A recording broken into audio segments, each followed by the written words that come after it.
கிறிஸ்துவுக்குள் அன்புக்குரிய சகோதர சகோதரிகளே, இந்த நாளிலும் தேவனுடைய கிருபையினாலே நாம் அனைவரும் இங்கு கூடி வந்து தொடர்ந்து இந்த ஒரு தொடர் வேத ஆராய்ச்சி பாடங்களுக்குள்ளாக கடந்து செல்வதற்கு தேவன் கிருபையாய் நம்மளை கூட்டி சேர்த்திருக்கிறார். அந்த வகையில நம்முடைய பிதாவாகிய தேவனிடத்திலே நம்முடைய ஆண்டவரும் இரட்சகருமா இருக்கிற கிறிஸ்துவின் மூலம் எல்லா துதி ஸ்தோத்திரங்களையும் நாம் ஏறெடுத்து கொண்டு கடந்த பாடத்துல நம்ம என்ன ஒரு பாடம் பார்த்தோம் ஞாபகம் இருக்குங்களா? கடந்த பாடத்துல நம்ம என்ன ஒரு பாடம் பார்த்தோம் ஞாபகம் இருக்குங்களா? மூன்றாம் உலகப் போர், அதாவது இரண்டாம் வருகையின் எதிர்பார்ப்பு அப்படிங்கிற ஒரு விஷயத்துல மூன்றாம் உலகப் போரை குறித்த வேத ரீதியான காரியங்கள் என்ன சொல்லுது அப்படிங்கிறத பார்த்தோம்.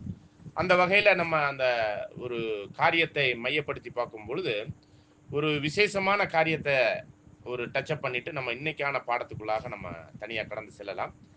ஆகவே இந்த மூன்றாம் உலக போருங்கிறதான் கோகு மாகோகு யுத்தம். அது இஸ்ரேலை மையப்படுத்தி ரஷ்யா கோகு மாகோகு அப்படிங்கிற அந்த ஒரு தலைமையில உலகமே இஸ்ரேலை அட்டாக் பண்ண ரஷ்யாவின் தலைமையில வரக்கூடிய ஒரு யுத்தம் தான் மூன்றாம் உலக போர் அல்லது மகா ஓத்திர காலத்தின் உச்சகட்டமான அந்த ஒரு போர் அப்படிங்கிறத நம்ம பார்க்கிறோம். அல்லது அர்மகதோன் யுத்தம் அப்படிங்கிற ஒரு வார்த்தையை கூட புதிய ஏற்பாட்டுல பயன்படுத்தப்பட்டிருக்கு. சரிங்களா? படிங்க.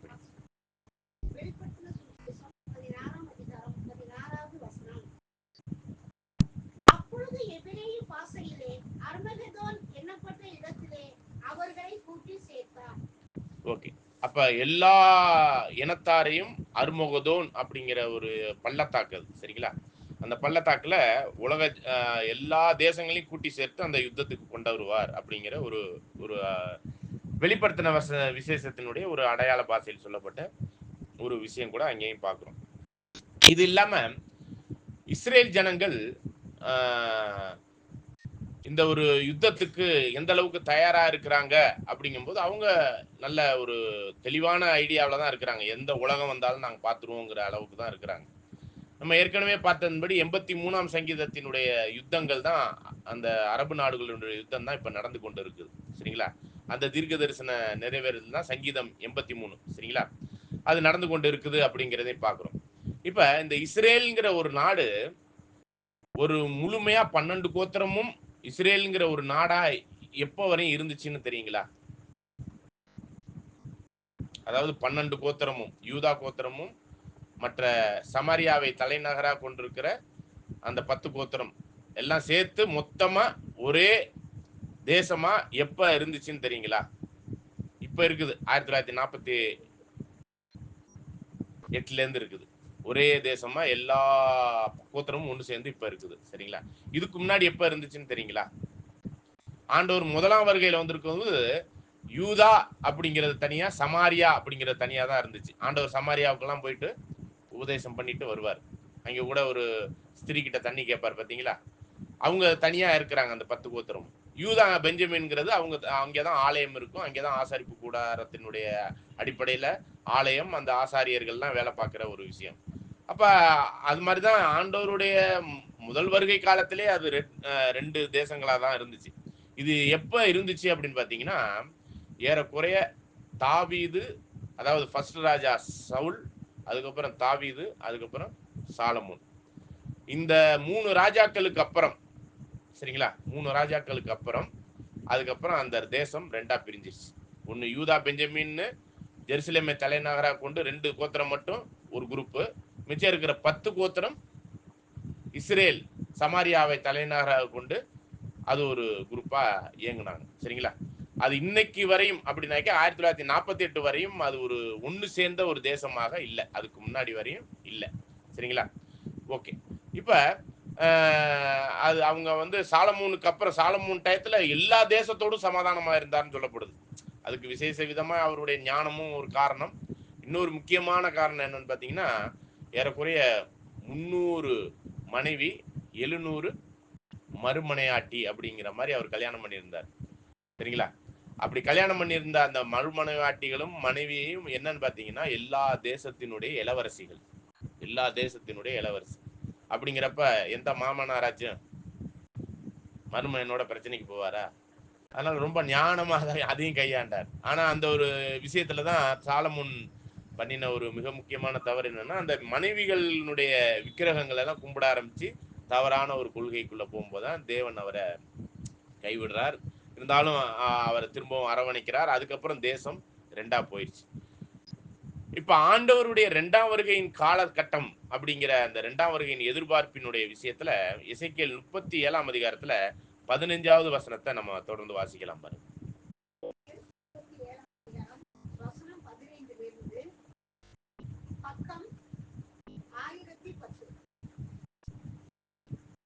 பின்னும் கர்த்தருடைய வார்த்தை எனக்கு உண்டாகி, அவர் மனுபுத்திரனே, நீ ஒரு கோலை எடுத்து அதிலே யூதாவுக்கும் அதை சேர்ந்த இஸ்ரவேல் புத்திரருக்கும் அடுத்தது என்று எழுதி.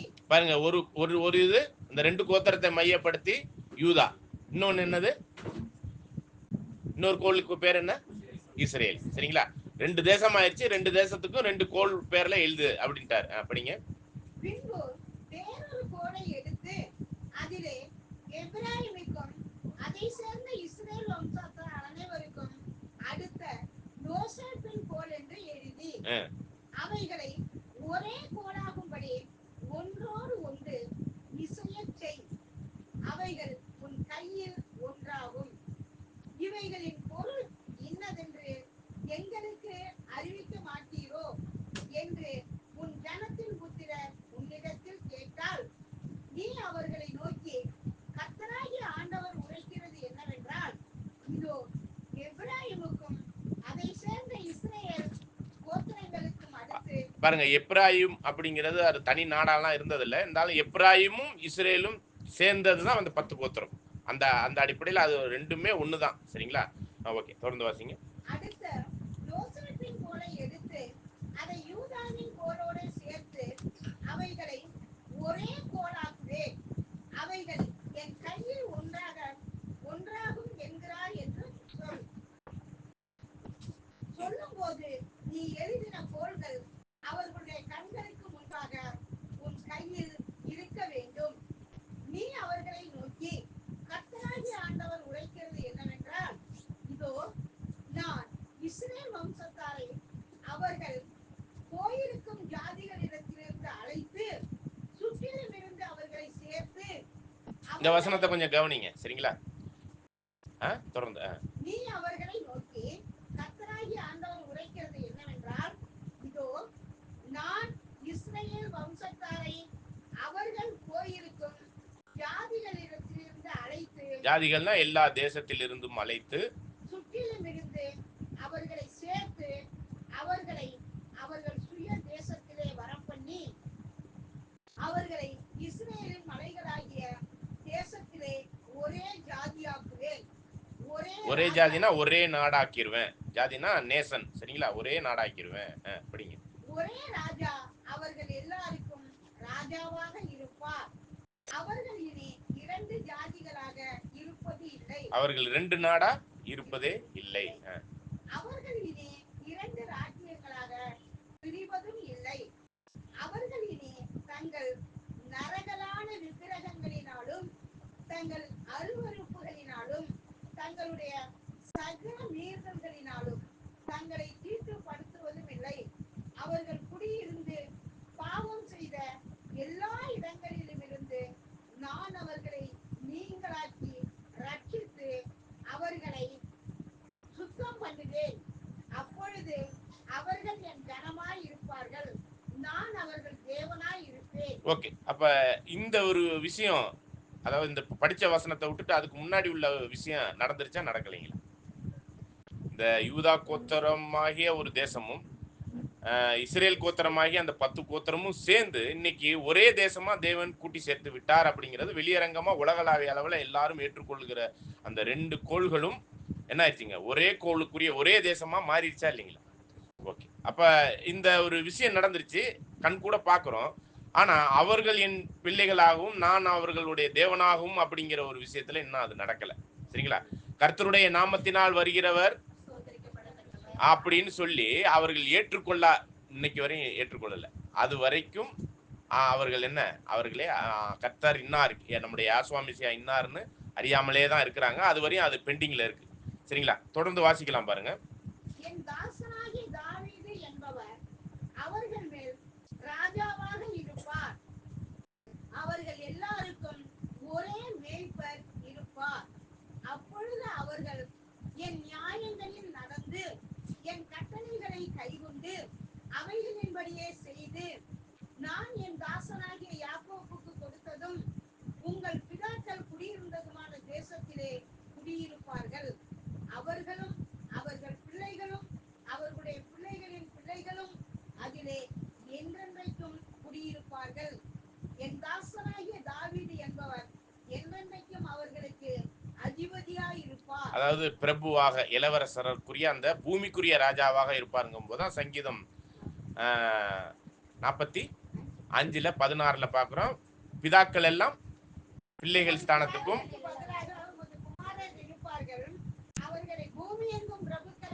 அப்ப முற்பிதாக்கள்லாம் இந்த பூமியில பிரபுக்களா இருப்பாங்க. அதுல சிறந்த பிரபுவா யார் இருப்பார்னா இந்த தாவீது இருப்பார். அப்ப தாவீது அப்ப ஆட்சி பண்றார். இந்த தீர்க்க தரிசனம் இன்னும் நிறைவேறவில்லை. சரிங்களா? அப்ப என்ன ஆயிடுச்சுன்னா தேசத்தை கூட்டி சேர்த்துட்டார். ஒரே மெய்ப்பருங்கிற கிறிஸ்துவை இன்னும் ஏற்றுக்கொள்ளவில்லை. அது பெண்டிங்ல இருக்கு.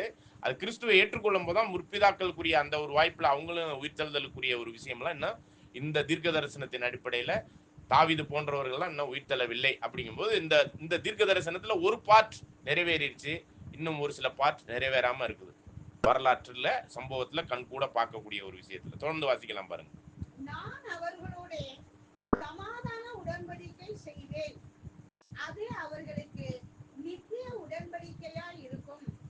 நான் அவர்களை நிலைப்படுத்தி அவர்களை பக்திக்க பண்ணி அவர்கள் நடுவிலே என் பரிசுத்த ஸ்தலத்தை என்றென்றைக்கும் ஸ்தாபிப்பேன். பாருங்க, அவர்கள் நடுவிலே என்னுடைய பரிசுத்த ஸ்தலமாகிய எது அப்படி சொல்றாருன்னா மகிமையடைந்த ஆலயத்தை பத்தி சொல்றாரு.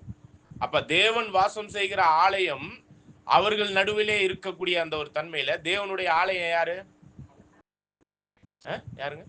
நாமே இந்த 1,44,000 பேர். அப்ப இந்த தாவீது போன்ற ராஜாக்கள் உயிர் தள்ளுறதுக்கு முன்னாடி யாரு ரெடியா இருக்கணும்? இப்ப சபை ரெடியா இருக்கணும். அப்ப சபையே இப்பதான் ரெடி ஆகிட்டு இருக்குனாக்க இப்ப இதெல்லாம் நடக்காம இருக்கிறதுக்கு காரணம் யாருன்னு பாருங்க. இங்க உட்கார்ந்து இருக்கிற நம்ம தான். பரிசுத்த ஸ்தலத்துக்குரிய அவர் வந்து இருக்கக்கூடிய அந்த இடம் இன்னும் ரெடி ஆகவில்லை அப்படிங்கிறதான். தொடர்ந்து வாசிங்க 2 வசனம்.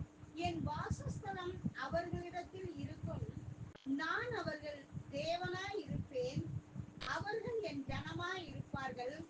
அப்படியே என் பரிசுத்த ஸ்தலம் அவர்கள் நடுவிலே என்றென்றைக்கும் இருக்கும்போது நான் இஸ்ரவேலை பரிசுத்தம் பண்ணுகிற கர்த்தர் என்று ஜாதிகள் அறிந்து கொள்வார்கள். எல்லா ஜாதிகளும் எல்லா தேசங்களும் அப்பதான் அறிஞ்சுக்குவாங்களாம். இப்ப வரையும் அறிஞ்சிக்க மாட்டாங்க. அதுக்கிடையில சபை நிறைவடையணும். அருமகதோன் யுத்தத்தின் உச்சகட்டத்துல உலகமெல்லாம் ரஷ்யாவின் தலைமையில வந்து யுத்தம் பண்ணணும். அதுக்கப்புறம் ஜாதிகளாகிய தேசங்கள் எல்லாம் அப்பதான் அங்கே மகிமையடைந்த சபையாகிய நாம் 1,44,000 பேரும் தேவன் வாசம் செய்கிற ஒரு இடமாக இந்த பூமி மாறக்கூடிய அளவுக்கு மாறும். இந்த தீர்க்க தரிசனங்கள் எல்லாம் பாதி நிறைவேறி பாதி நிறைவேறாம இருக்கு. அதுக்கு காரணம் யாருனாக்கி இங்க உட்கார்ந்து இருக்கிறவங்க. சரிங்களா? ஓகே. இதனுடைய மையப்படுத்தி நம்ம இந்த ஒரு காரியத்துல தேவனுடைய அழைப்புல நாம் ரெடி ஆயிட்டோமா அப்படிங்கிற ஒரு கேள்விக்கான ஒரு பதிலோட இன்னைய நாளினுடைய பாடத்துக்குள்ளாக ஒரு காரியத்தை நம்ம சிந்திக்கலாம். சரிங்களா? ஒரு உடன்படிக்கைக்குரிய ஒரு விஷயத்தை தான் இந்த நாள்ல பாடத்துல பார்க்க போறோம். சரிங்களா? நம்ம ஏற்கனவே 3 உடன்படிக்கைகள் அப்படிங்கிற ஒரு பாடத்தை பார்த்துருக்கிறோம். ஞாபகம் இருக்குங்களா? சரிங்களா? ஒண்ணு என்னன்னா இஸ்ரேல் ஜனங்களோடு தேவன் நியாயப்பிரமாண உடன்படிக்கையை செய்திருந்தார். நீங்க இந்த நியாயப்பிரமாணத்தின்படி எல்லாம் வாழ்ந்தீங்கன்னா உங்களை ஆசீர்வதித்து உங்களை ராஜரீகமான ஒரு தேசமாக என்னுடைய பாதுகாப்புல எப்பயுமே வச்சிருப்பேன்னு சொன்னார். ஆனா அவங்க எந்த நியாயப்பிரமாணத்தையும் அவர்கள் தெளிவா செய்யறதில்லை. சரிங்களா? ஆகவேதான் ஆண்டவர் அவர்களுடைய வம்சத்திலே வந்து யாசுவா மெசியா என்ன பண்ணாருங்க? நியாயப்பிரமாணம் முழுவதையுமே நிறைவேற்றி சிலுவையில் அறைந்து அதுக்கு ஒரு முற்றுப்புள்ளி வச்சிட்டார். அதுக்கப்புறம் அந்த ஒரு உடன்படிக்கையினுடைய விஷயம் பெண்டிங்ல இருக்கு. எது? நியாயப்பிரமாண உடன்படிக்கையினுடைய விஷயம் பெண்டிங்ல இருக்கு. அவங்க இஸ்ரேல் தேசம் சிதறுண்டு போயிட்டாங்க. அது அப்படியே இருந்து இன்னைக்கு திரும்பவும் தேசமாக்கப்பட்டிருக்கு. இந்த ஒரு தீர்க்க தரிசனத்துல கூட பார்க்கும் பொழுது நான் அவர்களோடு ஒரு உடன்படிக்கை செய்வேன் அப்படின்னு சொல்றாரு. சரிங்களா? அப்ப அந்த ஒரு இஸ்ரேல் தேசத்தோடு ஒரு உடன்படிக்கை ஒன்று பெண்டிங்கா இருக்கு. ஆல்ரெடி ஒரு உடன்படிக்கை பண்ணார், அது ஃபெயிலியர் ஆயிட்டாங்க. ஆனா அதை நிறைவேற்றி முடித்தது யாருங்க? நம்முடைய ஆண்டவராகிய யாசுவா மெசியா. அதுக்கப்புறம் இன்னொரு உடன்படிக்கையை தேவன் யார் மூலமா செய்யறாருனாக்க, கிறிஸ்து மூலமா ஒரு உடன்படிக்கை செய்கிறார். அதுதான் சுயாதீன பிரமாணத்திற்குரிய ஒரு உடன்படிக்கை. சரிங்களா? இப்ப அந்த சுயாதீன பிரமாணத்தின் அடிப்படையிலான அந்த உடன்படிக்கையில உள்ள ஒரு ஒரு ஒரு பாற்றை நம்ம இன்னைக்கு பார்க்க போறோம். சரிங்களா? அந்த சுயாதீன பிரமாணத்தின் உடன்படிக்கை என்னன்னா, தேவனோடு செய்யக்கூடிய ஒரு உடன்படிக்கை. சரிங்களா?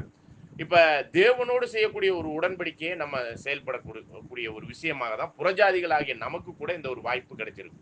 அன்னைக்கு இஸ்ரேல் ஜனங்களுக்கு தான் நியாயப்பிரமாண உடன்படிக்கை கொடுக்கப்பட்டது. அது அவங்களால நிறைவேற்ற முடியல.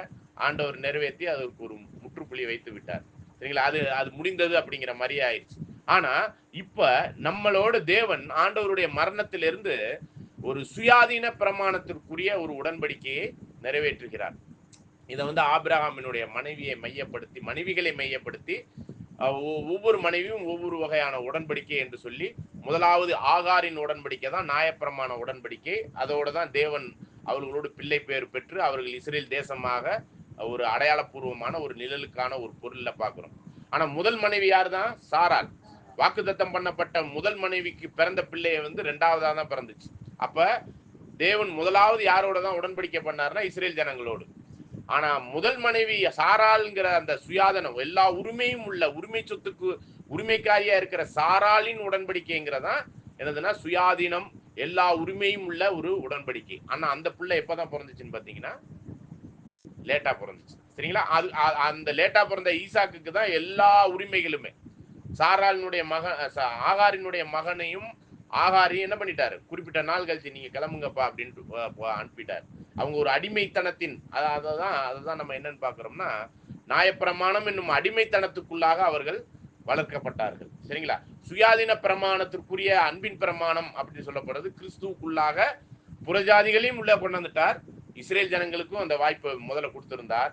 அந்த உடன்படிக்கையின் அடிப்படையில நாம் செய்யக்கூடிய ஒரு தேவனோடு செய்யக்கூடிய ஒரு உடன்படிக்கையின் அடிப்படையில தான் நம்ம தேவனோடு ஒரு உடன்படிக்கைக்குள்ளாக நம்ம வாழ்ந்து கொண்டு இருக்கிறதுக்கான ஒரு வாய்ப்பு கிடைச்சிருக்கு. சரிங்களா? இது எல்லாம உலக ஜனங்களோடும் இஸ்ரேல் ஜனங்களுக்கு சொன்னார் பாத்தீங்களா? இந்த எசேக்கியேல் 37ல நான் அவர்களோடு கூட நான் அந்த நியாயப்பிரமாண உடன்படிக்கையில அவங்க சரியா பண்ணலன்னு சொல்லிட்டு அவர்களோடு கூட நான் என்ன பண்ண போறேன்? இன்னொரு உடன்படிக்கை பண்ண போறேன்னு 26வது வசனத்துல படிச்சோம். எசேக்கியேல் 37ல படிங்க. நான் அவர்களோட சமாதான உடன்படிக்கை செய்வேன், அது அவர்களுக்கு நித்திய உடன்படிக்கையா இருக்கும். அந்த சமாதானம் பண்ணி கொண்டாந்துருவேன். ஏன்னா நியாயப்பிரமாணத்துல நீங்க ஃபெயிலியரு, அதுல நான் உங்களை என்ன பண்ணிடுவேன்? சமாதானம் பண்ணி இப்படியாச்சும் கொண்டாந்துருவேன் உங்களை. அப்படிங்கும்போது இந்த உடன்படிக்கைக்கு பேர் என்ன பாத்தீங்கன்னா புதிய உடன்படிக்கை. கவனிச்சுக்கோங்க, புதிய உடன்படிக்கை. சரிங்களா? இந்த புதிய உடன்படிக்கையில இஸ்ரேல் தேசத்தினுடைய இருதயத்தையே மாத்திருவாராம். புரியுதா புரியலீங்களா? அவங்க வாழ வேண்டிய அந்த பரிசுத்தத்துக்குள்ளாக அவரே கொண்டாந்துருவாராம். சரிங்களா? அப்ப அவங்களுடைய கடினமான இருதயத்தை எல்லாம் எடுத்து போட்டுட்டு இலகுவான இருதயத்தோடு புதிய உடன்படிக்கை அப்படிங்கிற ஒரு விஷயத்தை நிறைவேற்ற இருக்கிறார். அது இப்ப நடக்க ஆரம்பிச்சிருச்சான்னா இன்னும் நடக்கல. அதுக்கிடையில இந்த சுயாதீன பிரமாணத்தினுடைய உடன்படிக்கையினுடைய அந்த மனைவியாகிய இந்த உடன்படிக்கைங்கிறதே ஒரு மனைவிக்கு அடையாளமா இருக்கிற சாராளுக்கு அடையாளமா இருக்கிறதுனால இந்த சாராளின் உடன்படிக்கை நிறைவடைந்தாதான் என்ன ஆகும்னு பாத்தீங்கன்னா அந்த உடன்படிக்கை ரெடி ஆகும், புதிய உடன்படிக்கை. அப்படிங்கும் போதுதான் சாராள் இறந்த பிறகுதான் மூணாவது ஒரு மனைவிய ஆபிரகாம் என்ன பண்றாரு? கேத்துரால கல்யாணம் பண்றார். அந்த கேத்துராலுக்கு 6 பிள்ளைகள். சரிங்களா? ஆண் பிள்ளைகள். அப்ப 6ங்கிறப்ப உலக ஜனங்கள் எல்லாருக்கும் ஒரு அடையாளம். சரிங்களா? அப்ப ஆகாருங்கிறது இஸ்ரேல் ஜனம், சாராள்ங்கிறது புது சிருஷ்டிக்குரிய வாய்ப்புல வந்திருக்கிற பரலோக வாய்ப்புக்குரிய சுயாதீன பிரமாணத்துக்குரிய ஒரு உடன்படிக்கையின் ஜனங்கள். விசேஷ விதமா 1,44,000 பேருக்கான ஒரு உடன்படிக்கை. இன்னொரு இது என்னன்னா முழு உலகமும் 6ஆம் நாள்ல மனிதனை படைத்தார். 6 அப்படின்னாலே உலக ஜனங்கள் அனைவருக்குமான ஒரு உடன்படிக்கை. சரிங்களா? இந்த உலக ஜனங்கள் அனைவருக்குமான ஒரு உடன்படிக்கையையும் இந்த இஸ்ரேல் ஜனங்கள் நியாயப்பிரமாணத்துல ஃபெயிலியர் ஆனதுனால அவங்களையும் சேர்த்து ஒன்னாக்கி புதிய உடன்படிக்கை என்ற ஒரு உடன்படிக்கையில இஸ்ரேல் ஜனங்களை ஃபர்ஸ்ட் அந்த புதிய உடன்படிக்கைக்குள்ள கொண்டாடுவாரு. அதுக்கப்புறம் உலக ஜனங்கள் அனைவரையுமே அந்த சமாதானத்துக்குள்ள கொண்டாந்துருவார். அதை தான் நம்ம இந்த வசனத்துல கூட பார்க்கிறோம்.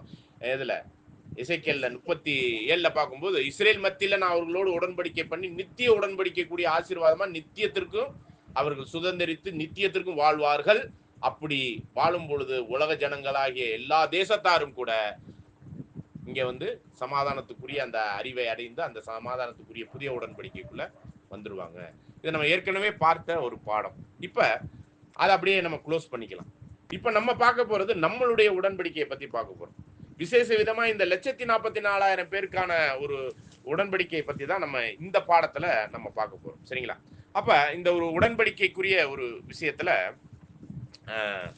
தேவனோடு நம்ம செய்யக்கூடிய ஒரு உடன்படிக்கையில அடையாளமா தான் நம்ம பார்க்க போறோம். இப்ப நம்ம யாரோட உடன்படிக்கை பண்ண போற ஒரு விஷயம் இந்த 144,000 பேர் அப்படின்னு பாத்தீங்கன்னா, தேவனோடு செய்யக்கூடிய ஒரு உடன்படிக்கை. அந்த தேவனோடு செய்யக்கூடிய அந்த உடன்படிக்கையில உடன்பாடு 2 பேர் மத்தியிலும் உண்டாகும். சரிங்களா? நல்லா கவனிச்சுக்கோங்க. இந்த உடன்படிக்கைக்கு மத்தியஸ்தர் வேணா நம்முடைய ஆண்டவராகிய யாசுவா மெசியாவா இருக்கலாம். ஆனா உடன்படிக்கை நாம் இந்த 144,000 பேருக்குரிய வாய்ப்புல உள்ள நாம் யாரோட பண்ண போறோம் தெரியுங்களா? யாரோட? பிதாவாகிய தேவனோடு. பிதாவாகிய தேவன் யாரு? யெகோவா என்னும் நாமம் உள்ள, யாவே என்னும் நாமம் உள்ள அப்படிப்பட்ட தேவனோடு நம்ம உடன்படிக்கை பண்ண போறோம். அப்ப உடன்படிக்கை, உடன்பாடு 2 பேரும் உடன்பட வேண்டும் ஒரு கருத்துல. அப்படி உடன்படும் பொழுது அந்த உடன்பாட்டுக்குள்ள ஒரு சில சட்டத்திட்டங்கள் இருக்கும். அந்த சட்டத்திட்டங்களுக்குள்ளாக தேவனுமே அந்த சட்டத்திட்டத்துக்கு கட்டுப்படுவார். அப்படி கட்டுப்படக்கூடிய ஒரு விஷயத்துல அந்த உடன்படிக்கையில நாமும் அவரோடு அந்த சட்டத்திட்டத்துக்கு கட்டுப்படணும். கட்டுப்பட்டு 2 பேரும் ஒரே கோர்வையான ஒரே பாதையா போனோம்னா, ஒரே லெவல்ல போனோம்னா அந்த ஆசீர்வாதத்தை தேவன் கொடுத்துருவார். சரிங்களா? அவர் போடுறதுக்கான அந்த உடன்படிக்கைக்கான முகாந்திரம் என்னன்னா, நீ இப்படி இருந்தீன்னா, இப்படி எல்லாம் நான் சொல்றதெல்லாம் கேட்டீங்கன்னா நான் உன்னோட ஒரு உடன்படிக்கை போடுறேன், நீ ஏத்துக்கிட்டீன்னா நான் உன்னை ஆசீர்வதிப்பேன் அப்படிங்கிறதான் ஒரு உடன்படிக்கை. சரிங்களா? அதே மாதிரி தேவன் சொல்லுகிற அந்த உடன்படிக்கைக்கு நான் ஏற்றுக்கொள்கிறேன், நீங்க சொல்றதெல்லாம் கேட்கிறேன் தேவனே அப்படின்னு சொல்லிட்டு மனசளவுலையும் இருதய அளவுலையும் செயலில் நான் ஒப்பு கொடுத்து அந்த செயல்பாட்டுக்குள்ள வர்றேன்னு சொல்லிட்டு நீங்க ஒத்துக்கிட்டீங்கன்னா அந்த உடன்படிக்கையை தேவனோடு நீங்க போடுறீங்க, தேவனோடு ஏற்றுக்கொள்கிறீங்க. இப்ப கல்யாணத்தையே வச்சுக்கோங்க. கல்யாணத்து நேரத்துல என்ன சொல்லுவாங்க? முதல்ல கணவனை பார்த்து என்ன சொல்லுவாங்க? மணவாளனை பார்த்து இன்பத்திலும், அது கேட்டாலே பயமா இருக்கு இல்லையா? கல்யாணம் பண்ணவங்களுக்கு எல்லாம் இதை எத்தனை வாட்டி நம்ம மீறிட்டோங்கிற மாதிரி இருக்கு. சரிங்களா? இன்பத்திலும் துன்பத்திலும் சொல்லுங்க. பிரமாணிக்கம்னா கல்யாணம் பண்ண ஆளுகளுக்கு எல்லாம் என்ன ஆயிடுச்சுங்க?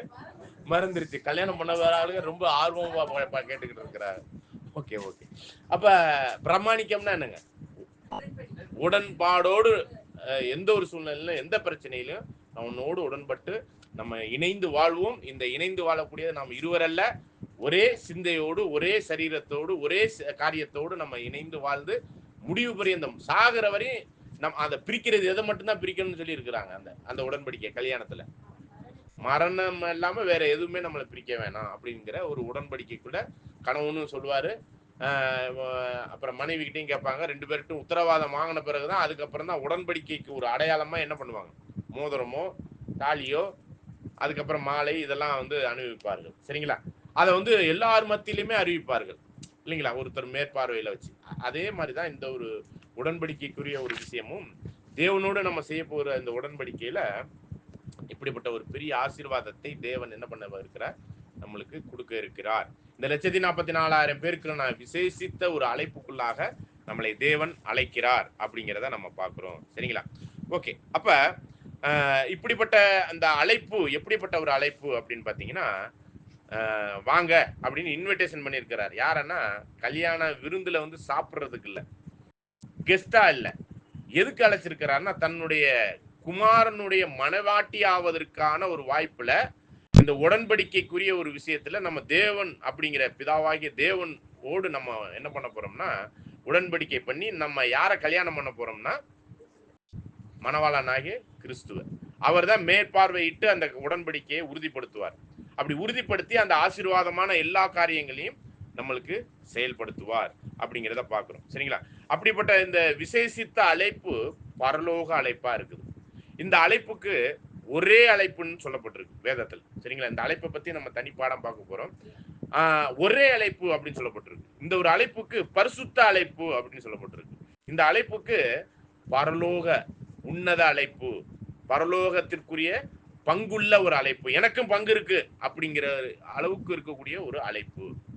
இவ்வாறாக இந்த கோணத்துல இந்த அழைப்பு அப்படிங்கிறது மனவாட்டி ஆவதற்காக இந்த பூமியினுடைய முழு குடும்பத்துல முழு தேசங்கள்ல உள்ள எல்லா ஜனங்கள் மத்தியில எண்ணிய 1,44,000 பேருக்கான ஒரு அழைப்பு. சரிங்களா?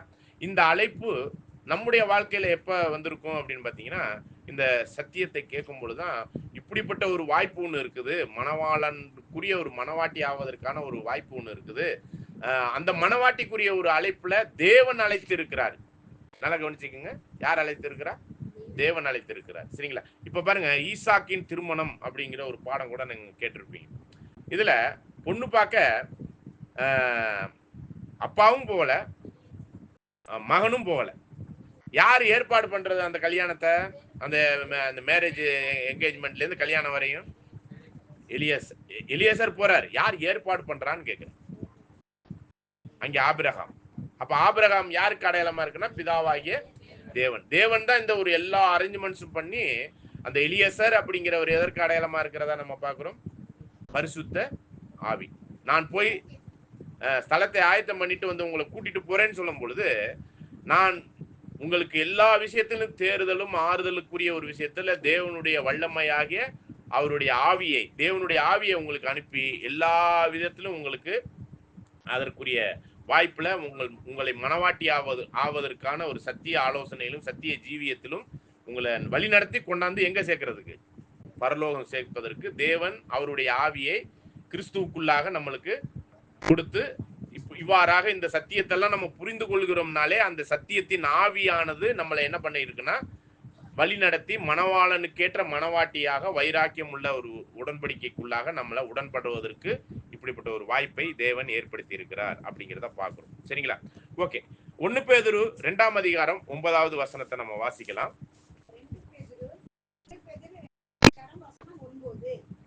நீங்களோ உங்களை அந்தகாரத்தினின்று தம்முடைய ஆச்சரியமான ஒளியினிடத்தில் வரவழைத்தவருடைய புண்ணியங்களை அறிவிக்கும்படிக்கு தெரிந்து கொள்ளப்பட்ட சந்ததியாயும் ராஜரீகமான ஆசாரிய கூட்டமாயும் பரிசுத்த ஜாதியாயும் அவருக்கு சொந்தமான ஜனமுமாய் இருக்கிறீர்கள். பாருங்க, நம்மள இந்த விசேஷ விதமா இந்த 1,44,000 பேருக்குரிய ஒரு விஷயத்துல தேவன் அவருடைய அந்த ஆச்சரியமான ஒளி, அந்த ஒளி அப்படின்னாலே வெளிச்சம், அந்த வெளிச்சத்திற்குரிய ஒரு விஷயம் எதை அடையாளப்படுத்துதுங்க? சத்திய வெளிச்சம். இப்ப நம்ம பெற்றுக்கொண்டிருக்கிறது வசனம் அல்ல, வசனத்துக்குள்ளாக இருக்கக்கூடிய ரகசியமாகிய மறைபொருள், பரலோக ராஜ்யத்தினுடைய மறைபொருள். அநேக சத்தியங்களை நம்மளை தொடர்ந்து நம்மளுக்கு புரிய வைத்து இருக்கிறார் தேவன் அவருடைய ஆவியினால. அப்படி புரிய வைக்கப்பட்ட இந்த ஆச்சரியமான சத்திய ஒளிக்குள்ளாக வரவழைத்து நம்மளை வரவழைச்சிட்டாரு. வரவழைத்தவருடைய புண்ணியங்களை அவர் நம்மளுக்காக ஏற்படுத்தி வச்சிருக்கிற அவ்வளவு புண்ணியமான காரியங்கள் இருக்கு. இந்த உலகத்தாருக்கே கிடைக்காத ஒரு ஆசீர்வாதமான ஒரு புண்ணியங்கள் எப்படி இருக்குன்னா, பரலோகத்துல கிறிஸ்துவினுடைய சிங்காசனத்துல அவருடைய மனவாட்டியாக கனம் மகிமை சாகாமைக்குரிய விஷயத்துல இங்க ஆண் என்றும் இல்லை பெண் என்றும் இல்லை, ஆவியில உயிர்த்தெழுந்து போகும் பொழுது நாம் எல்லாம் ஆவிக்குரிய சரீரத்துல போயிடும். ஆண் பெண்ணா இருக்க மாட்டோம். புது சிருஷ்டிக்குரிய வாய்ப்புல அவருடைய மனவாட்டியாக ராஜாக்களாக, ராணியாகன்னு சொல்றதை காட்டிலும் ராஜாக்களாக அவரோடு அமர்ந்து அவருடைய ஆட்சி பொறுப்புல உள்ள அந்த மகிமை அடைவதற்கான சாகாமைக்குரிய ஒரு தன்மையினுடைய புண்ணியங்கள், அந்த புண்ணியங்கள் எல்லாம் நம்மளுக்கு கொடுக்க போறார். விசேஷ விதமாய் இவ்வளோ பெரிதான ஒரு ரட்சிப்புக்குரிய ஒரு புண்ணியங்களை தேவன் நம்மளுக்கு வழி நடத்தி கொண்டாந்து கொடுத்திருக்கிறார். சரிங்களா? எபிரேயர் 2ஆம் அதிகாரம் 1 முதல் சில வசனங்கள்.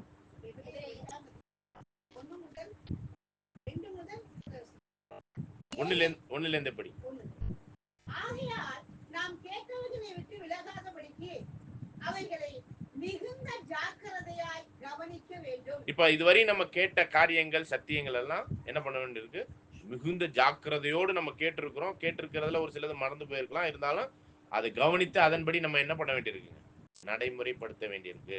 சரிங்களா? தொடர்ந்து வாசிங்க. எபிரேயர் 2ஆம் அதிகாரம் 1லிருந்து 4 வசனம். படி. ஏனெனில் தேவதூதர் மூலமாய் சொல்லப்பட்ட வசனத்திற்கு விரோதமான எந்த செய்கைக்கும் கீழ்ப்படியாமைக்கும் நீதியான தண்டனை வரத்தக்கதாக. பாருங்க என்ன சொல்றாருன்னா, பழைய ஏற்பாடு முழுவதுமே தேவதூதர் மூலமாக இந்த ரகசியங்கள்லாம் பழைய ஏற்பாட்டில் உள்ள 39 புத்தகங்கள் எழுதப்பட்ட அந்த முகாந்திரம்லாம் யார் மூலமாகனா தேவ தூதன் மூலமாக, பிதாவாகிய யாவே தேவனுடைய சன்னிதானத்தில் உள்ள பிரசன்னத்தின் தூதனாய் இருக்கக்கூடிய மிகாயேல் அப்படிங்கிற ஒரு மூலமாக தான் இந்த காரியங்கள் எல்லாம் பழைய ஏற்பாட்டில் செயல்படுத்தப்பட்டது. இதுக்கு நம்ம ஒரு வசனம் கூட படிக்கலாம். யோவான் 1ஆம் அதிகாரம் 18வது வசனம். சரிங்களா? எல்லா ரகசியங்களையும் யார் நம்மளுக்கு பழைய ஏற்பாட்டிலையும் சரி புதிய ஏற்பாட்டிலையும் சரி வெளிப்படுத்தினது யாருன்னு பாத்தீங்கன்னா, படிங்க படிங்க. தேவனை ஒருவனும் ஒரு காலம் கண்டதில்லை, பிதாவின் மடியில் இருக்கிற ஒரே பேரான குமாரனே அவரை வெளிப்படுத்தினார். பிதாவுக்குரிய எல்லா ரகசியங்களையும் நம்மளுக்கு வெளிப்படுத்தினது யார் தாங்க? அவர்கிட்ட கேட்டு நம்மளுக்கு வெளிப்படுத்தினது யாருங்க? குமாரன் தான். மற்ற ஏனைய தீர்க்கதரிசிகள் பழைய ஏற்பாட்டில் உள்ளவங்க அத்தனை பேருமே பழைய ஏற்பாட்டில், நல்ல கவனிங்க, பழைய ஏற்பாட்டில் பிதாவை ஒருவரும் ஒரு காலம் கண்டதில்லை. சரிங்களா? ஓகே, அப்படி எபிரேயருக்கு வந்துருங்க பாருங்க. ஏனெனில் தேவதூதர் மூலமாய் சொல்லப்பட்ட வசனத்திற்கு விரோதமான எந்த செய்கைக்கும் கீழ்ப்படியாமைக்கும் நீதியான தண்டனை வரத்தக்கதாக. பாருங்க, இஸ்ரேல் ஜனங்களுக்கு தான் அந்த நியாயப்பிரமாண சட்டம், நீதி அதெல்லாம் கொடுக்கப்பட்டது. அதை கீழ்ப்படியாம போனாங்கன்னா அவங்களுக்கு தண்டனை கிடைச்சி பார்த்தோம். 1845 வருடம் அந்த ஜனங்கள் எல்லாம் கைவிட்டார். அநேக தரம் அவன் கீழ்ப்படியாம போகும்போதெல்லாம் அந்த தேசத்தை கைவிட்டார். நியாயாதிபதிகள் கையில ஒப்பு கொடுத்தார். திரும்ப பலிஸ்தியர்கள், மற்ற ஏனைய தேசங்கள் ஏறக்குறைய 70 வருஷம் பாபிலோன் சிறையிருப்பு. தொடர்ந்து பார்க்கும் பொழுது ஏகப்பட்ட காலகட்டங்கள் தேவனுக்கு கீழ்ப்படிந்திருக்கிற வரையும் ஆசீர்வாதமா இருந்தாங்க. தேவனுக்கு கீழ்ப்படியாத வரையும் அவர்கள் கைவிடப்பட்ட நிலைமையில. இன்னைக்கும் கர்த்தருடைய யாவே தேவனுடைய நாமத்தினால் வந்தவர் கிறிஸ்து இயேசுதான், யாசுவா மெசியா தான் அறியாததுனால இன்னைக்கு பிரச்சனையில இருக்கிறாங்க. ஆனா அவங்களுக்கு கூட்டி சேர்த்ததே யார் தான்? ஆண்டவராகிய யாசுவா மெசியா தான். ஆனா அதையே அறியாம இருக்கிறதுனாலதான் இன்னைக்கு பிரச்சனையோட இருக்கு. அதுக்கெல்லாம் ஒரு தீர்வு தான் அந்த நம்ம பாக்குறோம், மகா உத்தர காலத்தின் உச்சம், 3ஆம் உலக போர். ஓகே, தொடர்ந்து இங்கே எபிரேயருக்கு வந்துடலாம் பாருங்க. நீதியான தண்டனை வரத்தக்கதாக அவர்களுடைய வசனம் உறுதிப்படுத்தப்பட்டிருக்க முதலாவது கர்த்தர் மூலமாய் அறிவிக்கப்பட்டு பின்பு அவரிடத்தில் கேட்டவர்களாலே நமக்கு உறுதியாக்கப்பட்டதும். பாருங்க, நம்முடைய ஆண்டவராகிய யாசுவா மெசியா பிதாவின் இடத்திலிருந்து கேட்டதெல்லாம் நம்மளுக்கு அறிவிச்சார். அந்த அறிவிச்சது யாருக்கு விசேஷ விதமான? அப்போஸ்தலர்கள், சீசர்களுக்கு அறிவிச்சாரு.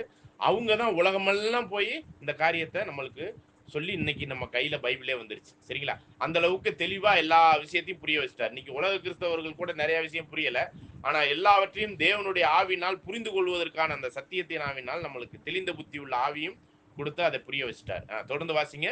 அடையாளங்களினாலும் அற்புதங்களினாலும் பலவிதமான பலத்த செய்திகளினாலும் தம்முடைய சித்தத்தின்படி பகிர்ந்து கொடுத்த பரிசுத்த ஆவியின் வரங்களினாலும். பாருங்க, அதான் இது எல்லாமே பல வகையான அடையாள பாஷைகள்னாலும் ரகசியமான மகத்துவம்ல காரியத்துல ஓமைகள், தீர்க்க தரிசனங்கள், மற்ற நிழலும் பொருளுக்குமான ஒரு விஷயம், இந்த 1,44,000 பேருக்கான ஒரு வாய்ப்புல அந்த கனம் மகிமை சாகாமைங்கிற எவ்வளவு பெரிதான ஒரு விஷயம், இதெல்லாத்தையும் சத்தியத்தின் ஆவியினால, தேவனுடைய ஆவியினால இதெல்லாம் நம்மளுக்கு புரிஞ்சிருக்கு. இதெல்லாம் மற்றவங்களுக்கு எல்லாம் புரியலங்க.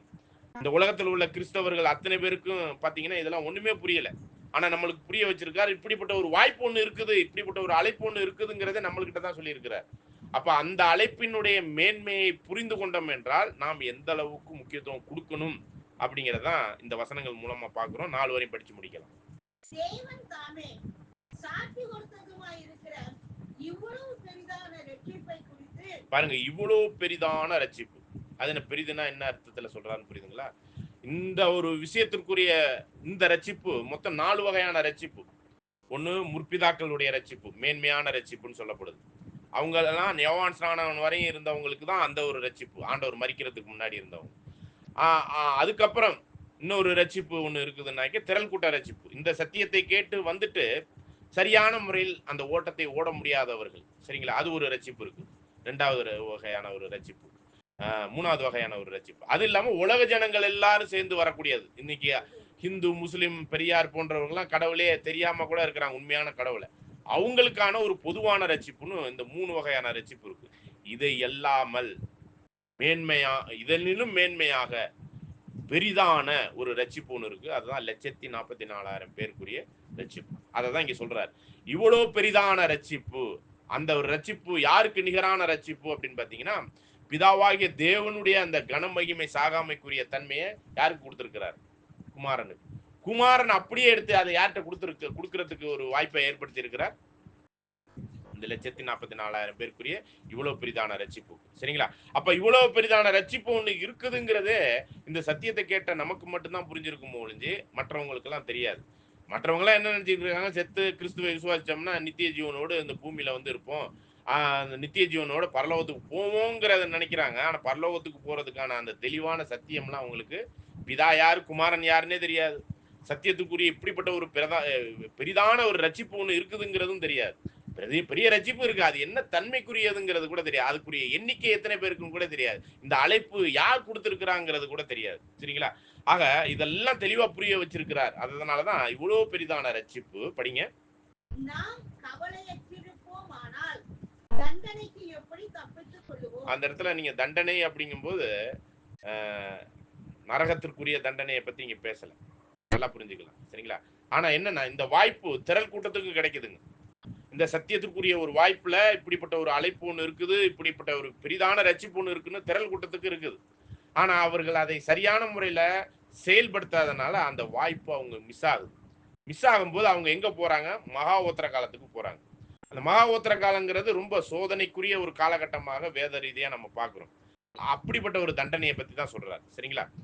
ரொம்ப கஷ்ட காலத்துக்குள்ள போறோம் அப்படிங்கறதான் அந்த மகா உத்தரம். ஆனா நம்மளுக்கு தேவன் நியமிச்சிருக்கிற இந்த 1,44,000 பேருக்கான அந்த ஒரு வாய்ப்புல நம்மளுக்கான ஓத்திரம் பாடுகள் அப்படின்னா லேசான பாடுகள் கொஞ்ச காலத்துக்கு தான். ஆகவே இந்த ஒரு இவ்வளவு பெரிதான ரட்சிப்புக்குரிய அந்த விஷயத்துல நம்ம லேசான உபத்திரத்துல கொஞ்ச காலத்துல நம்ம பாடுபட்டோம்னா இப்படிப்பட்ட பெரிதான ரட்சிப்பை நம்ம அசட்டை பண்ணிடக்கூடாது.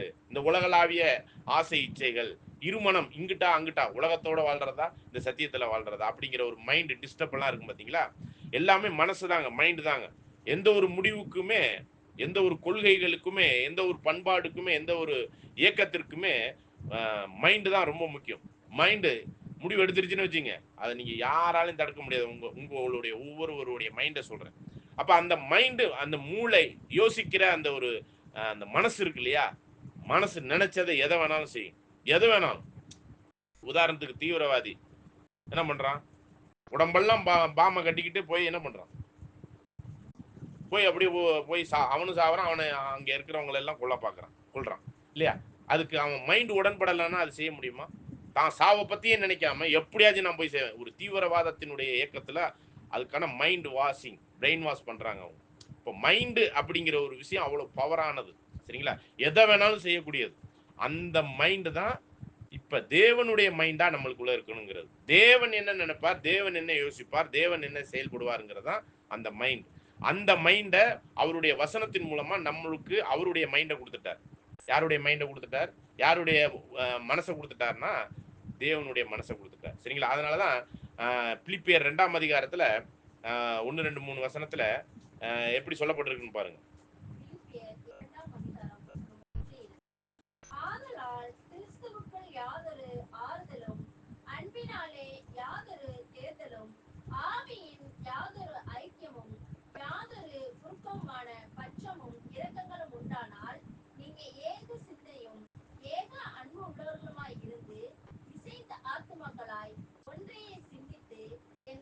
இந்த ஒன்றையே சிந்தித்துனா இதெல்லாம் கிறிஸ்து போலவே இந்த வேத ரீதியான காரியத்துல ஒன்றையே மைண்டுக்குள்ள கொண்டாந்து சிந்திக்கணும், மனசுக்குள்ள கொண்டாடணும் அப்படிங்கிறாரு. இதெல்லாம் நீங்க படிச்சீங்கன்னா ஒவ்வொரு பாட்டா தனியா புரிஞ்சுக்கலாம். தொடர்ந்து வாசிங்க.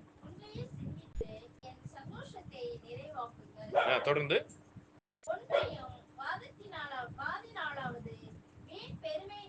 பாருங்க.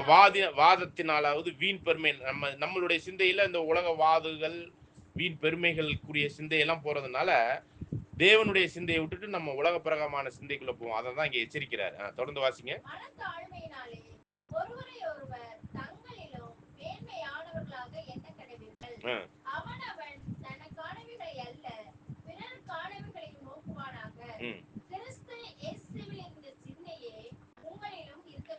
பாருங்க, கிறிஸ்துவுக்குள்ளாக இருந்த அந்த யாசுவா மெசியாவுக்குள்ளாக இருந்த அந்த சிந்தை தான் உங்களுக்குள்ள இருக்கணும். சரி, நம்முடைய ஆண்டவராகிய யாசுவா மெசியாவுக்குள்ள என்ன மைண்ட் இருந்துச்சு தெரியுங்களா? பாருங்க, சுய சித்தத்தை அல்ல, யாருடைய சித்தத்தை நிறைவேற்றுவது, யாருடைய மைண்ட்ல உள்ள விஷயத்தை நிறைவேற்றுவது, பிதாவாகிய ஆவே தேவனுடைய மைண்ட்ல உள்ளதை நிறைவேற்றுவது தான் ஆண்டவருடைய சித்தம். சுய சித்தத்தை எதுவுமே நிறைவேற்றலையா? அதே மைண்டுக்குள்ள நீங்களும் வாங்க. அது கிறிஸ்து யாசுவா மெசியாவுக்குள் இருந்த அதே சிந்தை உங்களுக்குள்ளும் இருக்க கடவுள். அந்த ஒரு விஷயத்துலதான் நம்ம அந்த மைண்டுங்கிற பவரை புரிஞ்சுக்கிட்டோம்னு வச்சுங்களேன். மைண்டோடைய ஸ்பீடு வந்து ஏற்கனவே நம்ம புது சிருஷ்டிங்கிற ஒரு விஷயத்துல நம்ம அதை பார்த்துருப்போம் கொஞ்சம். அப்ப அந்த புது சிருஷ்டிக்குரிய அந்த ஒரு மைண்ட் இருக்கு இல்லையா, இப்ப நிலைமையில நம்மளுக்குள்ள அந்த புது சிருஷ்டிங்கிற மைண்ட் மட்டும்தான் வந்திருக்கு. சரீரம் நம்மளுக்காக ரெடியா இருக்குது, ஆவிக்குரிய சரீரம். இந்த மைண்ட் மட்டும்தான் அங்கே போகுது. வேற எதுவுமே தலை முதல் பாதம் வரையும் இருக்கிற எதுவுமே இந்த சரீரத்துல இருந்து ஒண்ணுமே போகாது. உங்க சொத்து சுகம் எல்லாமே எதுவுமே போகாது. எல்லாமே அங்கே உங்களுக்காக ரெடியா இருக்கிற அந்த பாடி, ஸ்பிரிச்சுவல் பாடி ஒன்று இருக்குது ரெடியா. அதுல இந்த மைண்ட் மட்டும் போய் அங்கே உட்காரும். அந்த ஆவிக்குரிய சரீரம் நித்தியத்திற்குரிய ஜீவியாக எந்திரிச்சு போகும். அப்ப இந்த மைண்ட் தான் ரொம்ப முக்கியமான ஒரு விஷயம். பிதாவில் இருந்த அதே சிந்தை நம்மளுக்குள்ள இருக்கணும். சரிங்களா? என்னை நோக்கி ஆண்டவரே ஆண்டவரே என்று சொல்லுகிறவன்லாம் பரலோக ராஜ்யத்துக்குள்ள போக முடியாது. ஆண்டவரை பார்த்து ஆண்டவரே ஆண்டவரே அல்லேலூயா அல்லேலூயா, நோ சான்ஸ். சரிங்களா? அப்ப யார் தான் போலான்னா, பிதாவின் சித்தத்தின்படி செய்கிறவனே பரலோக ராஜ்யத்துல போவான். இதுதான் மத்தேயு 7ஆம் அதிகாரம் 21, 22 வசனங்கள்லாம் நம்ம வாசிக்கிறோம். அப்ப அந்த மைண்டுக்குள்ள வருவதற்கு அவர் அழைத்த அந்த ஒரே அழைப்பு, ஒரே சிந்தை, ஏக சிந்தை, அந்த ஒரு காரியத்துக்குள்ளாக பைபிள் சொன்ன. ஏன்னா இப்ப நீங்க ஒரு கேள்வி கூட கேட்டிருக்கணும். நீங்க அவருடைய மைண்டை எப்படிங்க நம்ம அறிஞ்சுக்கிறது? தேவன்கிட்ட இருக்கிற மைண்டை நம்ம எப்படி அறிஞ்சுக்கிறது? அவர்கிட்ட எல்லாம் இருக்குது, நம்மளுக்கு எப்படி தெரியும்? புரியுதா பிள்ளைங்க? எப்படி அறிஞ்சுக்கிறது? அவர் மைண்ட்ல உள்ளது எல்லாத்தையுமே பைபிளா கொடுத்துட்டாரு நம்மளுக்கு. அவர் மைண்ட்ல என்னென்ன இருந்துச்சோ, நியாயப்பிரமாணத்திலேருந்து, அடையாள பாஷையிலேருந்து, தீர்க்க தரிசனத்திலேருந்து, ஓமையிலேருந்து, நிழலும் பொருளுமான காரியத்திலேருந்து, பழைய ஏற்பாட்டின் புதிய ஏற்பாட்டின் எல்லா ரகசியத்துக்குரிய ஒரு விஷயம் அவர் மைண்ட்ல இருந்தது அத்தனையுமே எங்க கொண்டாந்து வெளியே கொடுத்துட்டாரு? பைபிள்ல. அப்ப அந்த மைண்டை, அதான் சத்தியத்தின் ஆவிக்குள்ளாக, இந்த சத்தியமே ஆவியாக நாம் பெற்றுக்கொண்டால் அவருடைய ஆவியினால எல்லாமே அவருடைய மைண்டுக்குள்ள வந்துருவோம். அந்த வகையில தான் இந்த ஏறக்குறைய இந்த ஒரு வருஷ காலங்களாக அவருடைய மைண்டுக்குள்ள வந்திருக்கிறோம். யாருடைய மைண்டு? பிதாவாகிய தேவனுடைய மைண்டு. அது எப்படி வந்திருக்கிறோம்னு, கிறிஸ்து யாசுவா மெசியாவினுடைய இருந்த அதே சிந்தையே நம்மளுக்குள்ளேயும் வந்திருக்கு. அதுதான் அந்த ஒரு மைண்டு. இந்த மைண்டுக்கு அவ்வளவு பவர் இருக்கு. சரிங்களா? அப்ப அதுதான் ஒரே விசுவாசத்தோடு ஒரே கர்த்தருக்குள்ளான ஆவியில, ஒரே ஆவியில ஒரே தேவனுக்குள்ளாக ஒரே சரீரமாகிய சபைக்குள்ளாக வருவதற்கு வேதம் என்ன சொல்லுதுன்னா, எபேசியர் 4ஆம் அதிகாரம் 2, 3, 4 வசனம். மிகுந்த மனத்தாழ்மையும் சாந்தமும் நீடிய பொறுமையும் உடையவர்களாய் அன்பினால் ஒருவரை ஒருவர் தாங்கி சமாதான கட்டினால் ஆவியின் ஒருமையை காத்துக்கொள்ள. பாருங்க, சமாதானத்திற்குரிய ஒரு விஷயத்துல ஆவி, சத்தியத்தின் ஆவிக்குள்ளாக நம்ம எல்லாம் ஒரே மைண்டுக்குள்ள வந்திருக்கிறோம். இந்த பைபிள் சத்தியத்துக்குள்ளாதான் இப்ப நீங்க எல்லாம் யாரு, நான் எனக்கு யாரு, உங்களுக்கு யாரு, மாமன் மச்சான் அப்படிங்கிற ஒரு சொந்த பந்தம் தான் ஒழிஞ்சு, இப்படி நம்ம கூடி வருவதற்கான ஒரு விஷயம் எதுல வந்திருக்குன்னா, ஒரே ஆவியாகிய சத்தியத்தின் ஆவியில பைபிள் சொல்லுதுங்கிறத நம்ம ஏற்றுக்கொண்டு நம்ம ஒரே ஆவிக்குள்ளாக சமாதானமா நம்ம வந்து இருக்கிறோம். சரிங்களா? வேற எதுவும் காரணம் இருக்கா நம்ம இங்க வந்து கூடி வர்றதுக்கு? சத்தியத்தின் ஆவிக்குள்ளாக பைபிள் இப்படி சொல்லுது, இந்த பைபிளுக்குள்ளான சத்தியத்தின் ஆவினால இப்ப நம்ம கூடி வந்திருக்கிறோம். அதுதான் இங்க சொல்லப்படுது. படிங்க. சமாதான கட்டினால் ஆவியின் ஒருமையை காத்துக் கொள்வதற்கு ஜாக்கிரதையா இருங்கள். உங்களுக்கு உண்டான அழைப்பினாலே. பாருங்க, உங்களுக்கு உண்டான அந்த அழைப்பு இருக்கு இல்லையா, ஏற்கனவே நம்ம பார்த்துட்டோம். அதை பிரீஃபா அப்புறம் பார்க்கலாம். இந்த அழைப்பு பரலோக அழைப்புக்கு 1,44,000 பேருக்குரிய அந்த வாய்ப்பு தான் அந்த அழைப்பு. சரிங்களா? இது எல்லாருக்கும் போய் கிடைக்கலங்க. நம்ம ஆதனூர்ல கூட பாருங்க, பேராவூர்ல பாருங்க, பட்டுக்கோட்டை, இந்த வட்டம், தஞ்சாவூர் மாவட்டத்துல எண்ணிய சிலருக்கு மட்டும்தான் இந்த அழைப்பினுடைய விஷயம் போய் சேர்ந்துருக்கு. எல்லாருக்கும் போனுச்சு, ஆனா அது ஏற்றுக்கொண்டு வந்தவர்கள் யாருன்னு பாருங்க. சரிங்களா? அதுதான் இங்க சொல்லப்படுது. படிங்க. உங்களுக்கு உண்டான அழைப்பினாலே நீங்கள் ஒரே நம்பிக்கைக்கு அழைக்கப்பட்ட. ஆக உங்களுக்கான ஒரு நம்பிக்கை என்ன தெரியுங்களா? ஒரே நம்பிக்கை. அந்த 1,44,000 பேர்ல நானும் ஒருத்தரா ஆயிரும்ங்கிறதா நம்பிக்கை. புரியுதுங்களா? நம்பிக்கைக்கும் விசுவாசத்துக்கும் வித்தியாசம் உண்டு. நம்பிக்கை என்னன்னா, எப்படியாச்சும் நான் என்ன ஆயிரணும், அந்த ஒரு வாய்ப்பு எனக்கு இன்னைக்கு இருக்குது. இல்லாம இருந்துச்சுன்னா அதை பத்தி போராட வேண்டிய அவசியமே இல்லை. ஒருவேளை ஆண்டவருடைய சுவிசேஷ காலத்துல மரிக்கிறதுக்கு முன்னாடி நம்ம பிறந்திருந்தோம்னா அந்த அழைப்புக்குரிய ஒரு விஷயம் இருந்தும் நம்ம அதுக்கு முன்னாடி செத்து இருந்தோம்னா யோவான் ஸ்நானன் மாதிரி அந்த இந்த நம்பிக்கைக்கு பாத்திரவான்கள்லாம் இல்லை. நம்ம ஒருவேளை இந்த 1,44,000 பேர் முடிஞ்ச பிறகு எனக்கு சபை வாய்ப்பு அந்த 1,44,000 பேர்ல வாய்ப்பு இருக்குன்னு நம்ம நம்புறது வேஸ்ட். புரியுதா புரியலீங்க? அப்ப அந்த ஒரு வாய்ப்புக்குரிய ஒரு தருணம் இன்னும் இருக்குது. அதனாலதான் இந்த சத்தியம் போயிட்டு இருக்கு. சரிங்களா? அப்ப அந்த அந்த நம்பிக்கை, அந்த ஒரே நம்பிக்கை நான் சபையாகணும் அப்படிங்கிற அந்த நம்பிக்கைக்கும் ஒரே நம்பிக்கைக்கும் படிங்க. ஒரே நம்பிக்கைக்கு அழைக்கப்பட்டது போல ஒரே நம்பிக்கைக்கு எங்க அழைக்கப்பட்டிருக்கிறோம்? 1,44,000 பேர்ல ஒருத்தரா ஆவதற்காக அழைக்கப்பட்டிருக்கிறோம். பாருங்க. ஒரே சரீரம், கிறிஸ்துவினுடைய சரீரம் ஆகிய சபைங்கிறது இன்னைக்கு லட்சக்கணக்கான சபைகள், கோடிக்கணக்கான சபைகள் இருக்கு. ஆனா இங்க பைபிள்ல சொல்லக்கூடியது ஒரே ஒரு சரீரம். அந்த சரீரம் முதற் பேரானுடைய தலைச்சன் பிள்ளைகளினுடைய சரீரம் சபை. அததான் நம்ம எபிரேயர் 12, 22, 23 என்ன பாக்குறோம்? முதற் பேரானவர்களுடைய சர்வ சங்கமாகிய சபை. அப்படிங்கும்போது இந்த சத்திய வசனத்தினால் ஜெனிப்பிக்கப்பட்ட அந்த சபை. பைபிளை படிச்சுட்டு வர்றவங்களுக்கு எல்லாம் இந்த தலைச்சம்பிள்ளைக்கான 1,44,000 பேருக்குரிய சபை வாய்ப்பு இல்லை. சரிங்களா? பைபிளை மட்டும் படிக்கிறவங்க. இதே பழைய ஏற்பாட்டுல இஸ்ரேல் ஜனங்கள், பரிசேயர்கள், சதுசேயர்கள், வேதபாரர்கள்லாம் பழைய ஏற்பாட்டை படிச்சாங்க. ஆனா அதை படிச்சுக்கிட்டு இருக்கிறவங்களுக்கு இந்த வாய்ப்பு இருந்துச்சான்னு பாத்தீங்கன்னா இல்ல. புதிய ஏற்பாட்டுக்குரிய சத்தியத்துக்குள்ளாக வந்து இன்னைக்கு கிறிஸ்தவ மார்க்கம் கோடி கணக்குல இருக்குது. 400 கோடி பேருக்கு மேல கிறிஸ்தவர்கள், 400, 500 பேருக்கு மேல, கோடிக்கு மேல. அப்படிப்பட்ட அத்தனை பேருக்குமான ஒரு விஷயமா இது சரீரமா அப்படின்னு பாத்தீங்கன்னா இல்ல. அததான் யாக்கோபு 1:18 படி பாக்குறோம். அவருடைய சிருஷ்டிப்புல நாம் முதற் பலன், தலைச்சன் பிள்ளைகள் ஆவதற்கு பரலோகத்தில் பேர் எழுதப்பட்ட தலைச்சன் பிள்ளைகளுக்குரிய வாய்ப்பு 1,44,000 பேருக்கு தான். அந்த சபைக்கு உரிய ஒரே சபைக்குரிய அந்த சரீர அங்கமா ஆவதற்கு. அதனாலதான் இங்க சொல்லப்படுறது இத்தனை ஆர்சி, சிஎஸ்ஏ, பெந்தகோஸ்தேங்கிற சபையெல்லாம் எதுவுமே போறது இல்லை. சரிங்களா? இப்ப நாமளுமே சொல்லிக்கிட்டு இருக்கோம்னா இந்த சபையில நம்ம இங்க வந்துட்டோம்னா இங்க உள்ளவங்க அத்தனை பேரும் சபையாயிருவோம் அப்படி சொல்றது இல்லை. அந்த சத்தியத்திற்குள்ளாக முதல்ல உள்வாங்கி அதற்குள்ளாக வர்றவங்களுக்கு தான் இப்படிப்பட்ட மேன்மையான கனமகிமை சாகாமை அந்த ஒரு தலைச்சன் பிள்ளைக்கான சபை. அப்ப இப்படிப்பட்ட ஒரு தலைச்சன் பிள்ளைக்கு ஒரு சபைன்னு ஒண்ணு இருக்குதுங்கிறது எதனாலதான் நம்ம பாக்குறோம்? பைபிள் வசனம் அல்ல, வசனத்துக்குள்ளாக இருக்கிற மறைபொருளா இருக்கிற சத்திய வசனத்தினால் ஜெனிப்பிக்கப்பட்ட அந்த சபைக்கு தான் இந்த தலைச்சன் பிள்ளைக்கான வாய்ப்பு. சரிங்களா? அது எண்ணிக்கையில கூட சொல்லப்படுது. வெளிப்படுத்தல் 14ஆம் அதிகாரத்துல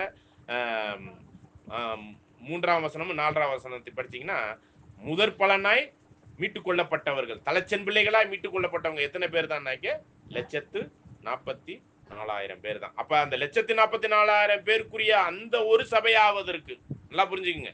இன்னைக்கு பேர் கிறிஸ்தவ மார்க்கத்துல ஒவ்வொரு சபையிலும் நம்ம பேரை ரிஜிஸ்டர் பண்ணி வச்சிருக்கிறதெல்லாம் வேஸ்ட். பரலோகத்துல உங்க பேர் எழுதியிருக்கான்னு கன்ஃபார்ம் பண்ணுங்க. அதுல தலைச்சன் பிள்ளைக்கான வாய்ப்புல நம்ம சத்தியம் கேட்டுட்டோம். அப்ப அந்த வாய்ப்புக்குள்ள வந்துட்டோம்னு அர்த்தம். பேர் எழுதியிருக்கான்னு எப்படி கன்ஃபார்ம் பண்றது? அததான் இன்னைக்கு பாடத்துல ஒரு அறிமுகமா பார்க்க போறோம். இந்த சத்தியத்தை கேட்டு இந்த தலைச்சன் பிள்ளைக்குரிய வாய்ப்புக்குள்ள, அழைப்புக்குள்ள வந்துட்டோம். ஆனா என் பேர் பரலோகத்துல எழுதியிருக்கா? எபிரேயர் 12ஆம் அதிகாரம் 22, 23.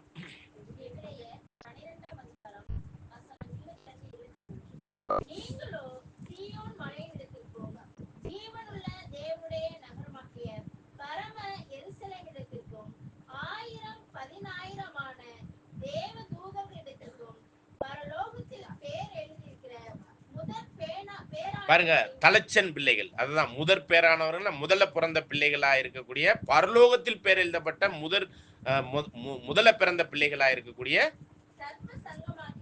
சபை அப்படிங்கிற அந்த சபையினுடைய முதற் பேரானவர்களுக்குரிய வாய்ப்பு யாக்கோபு 1:18 படி சத்திய வசனத்தினால் ஜெனிப்பிக்கப்பட்டவங்களுக்கு தான்.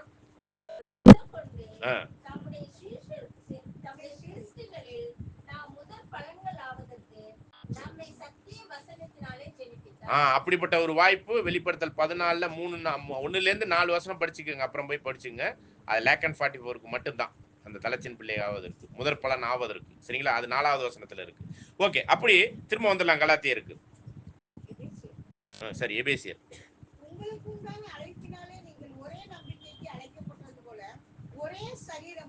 ஒரே சரீரம்னா அந்த ஒரு சரீரமாகிய சபை 1,44,000 பேருக்குரிய எண்ணிக்கைக்குள்ள அந்த பரலோகத்தில் பேர் எழுதப்பட்ட அந்த ஒரு சபை. அந்த ஒரு சபை இருக்குதுன்னு உங்களுக்கு இப்ப தெரிஞ்சிருச்சா?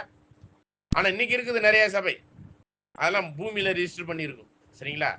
இப்ப நம்ம கூட இங்க இயங்குறோம், இதுவும் ஒரு ஏக்கமான ஒரு சபை. ஆனா இதெல்லாம் ஒரு மேட்டர் இல்ல. இதுக்குள்ள நம்ம வரும்போது தான் இந்த சத்தியத்துக்குள்ளாக பரலோகத்தில் பேர் எழுதப்பட்ட சபையில நம்ம பேர் இருக்கான்னு கன்ஃபார்ம் பண்ணணும். தொடர்ந்து வாசிங்க.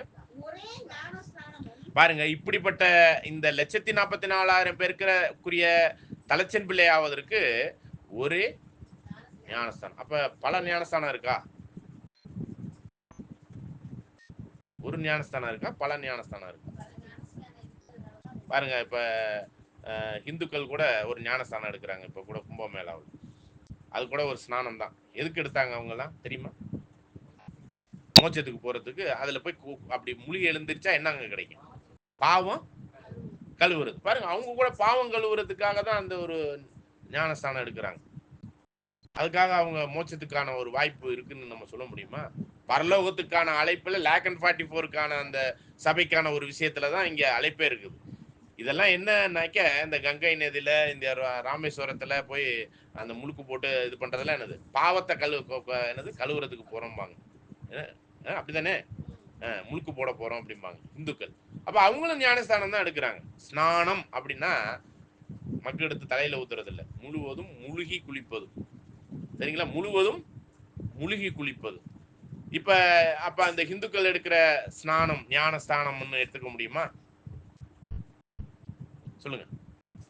அவங்களும் பாவத்துக்கு தாங்க மூழ்கி எந்திரிக்கிறாங்க. அங்க கங்கை நதியில போய் குளிச்சா பாவம் கழுவிடும். அது எப்படி? அது ஒருவேளை தோமா போன்றவர்கள் இங்க இந்தியாவில் மற்ற ஏனையர் வரும்பொழுது இந்த ஞானஸ்தானத்தை பத்தி சொன்னதுனால முழுக்கு ஸ்நானம் எடுக்கணுங்கிறதுக்காக அவங்க எல்லாம் இன்னைக்கு பாரம்பரியமா செஞ்சுக்கிட்டு இருக்கிறாங்களான்னு தெரியல. சரிங்களா? தெரியலன்னு சொல்றேன், தெரியல. ஆனா அந்த நம்பிக்கை எப்படி இருந்து வந்துச்சுன்னு பாத்தீங்கன்னா, இந்த ஞானஸ்தானம் அப்படிங்கிற ஒரு காரியத்தினுடைய மறைபொருள்ல இருந்து தான் இதெல்லாம் அவங்க கத்துக்கிட்டு இருக்கிறாங்க. ஓகே, இந்துக்களை விட்டுருவோம், மற்ற ஏனைய மதங்கள் எல்லாம் விட்டுருவோம். நம்ம வீட்டுல கூட சொல்லுவோம், ஏனுமே என் வாழ்க்கையில இந்த விஷயத்துக்கே நான் என்ன பண்றேன்,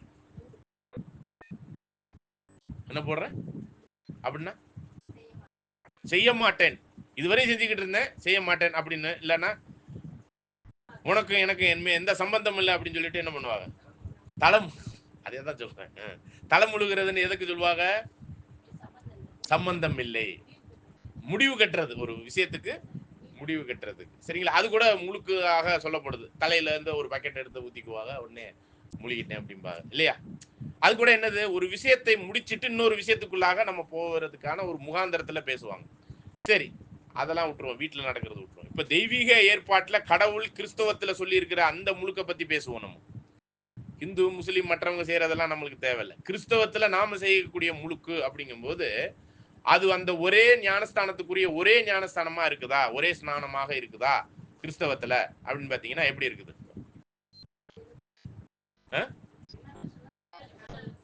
தெளிப்பு ஞானஸ்தானம். தண்ணி எடுத்து என்ன பண்றது? தெளிக்கிறது. ஸ்நானம்னா தெளிக்கிறதா? ஸ்நானம்னா என்னங்க? குளிக்கிறது.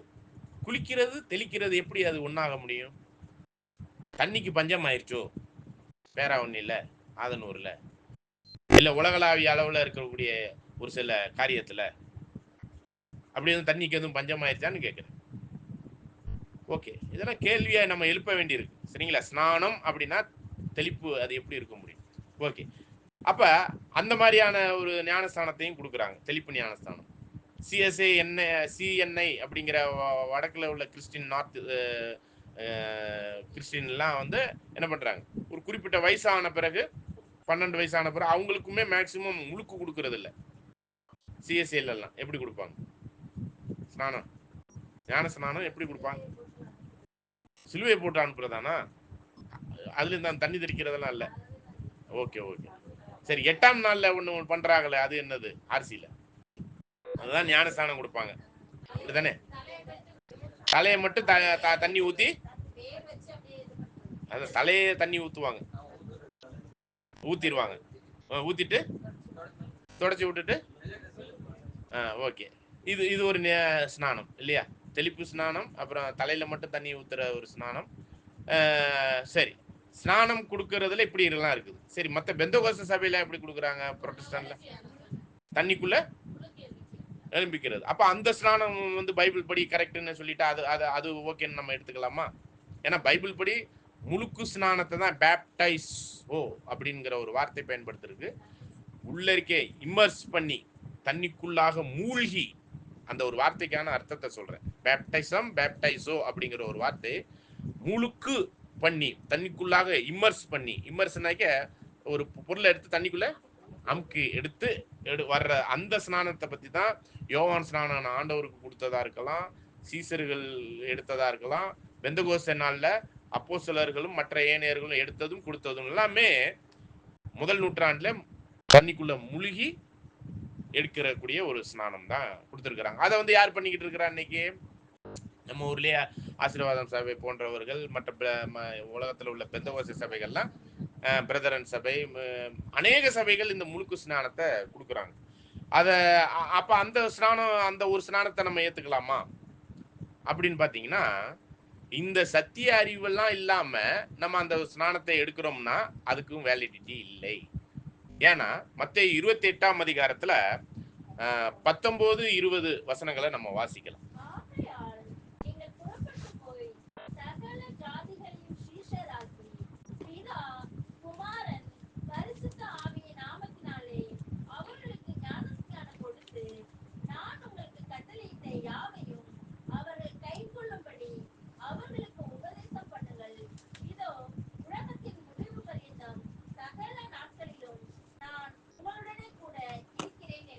ஓகே, இந்த இடத்துல நீங்க பாத்தீங்கன்னா, பிதா குமாரன் பரிசுத்தாவின் நாமத்தினாலே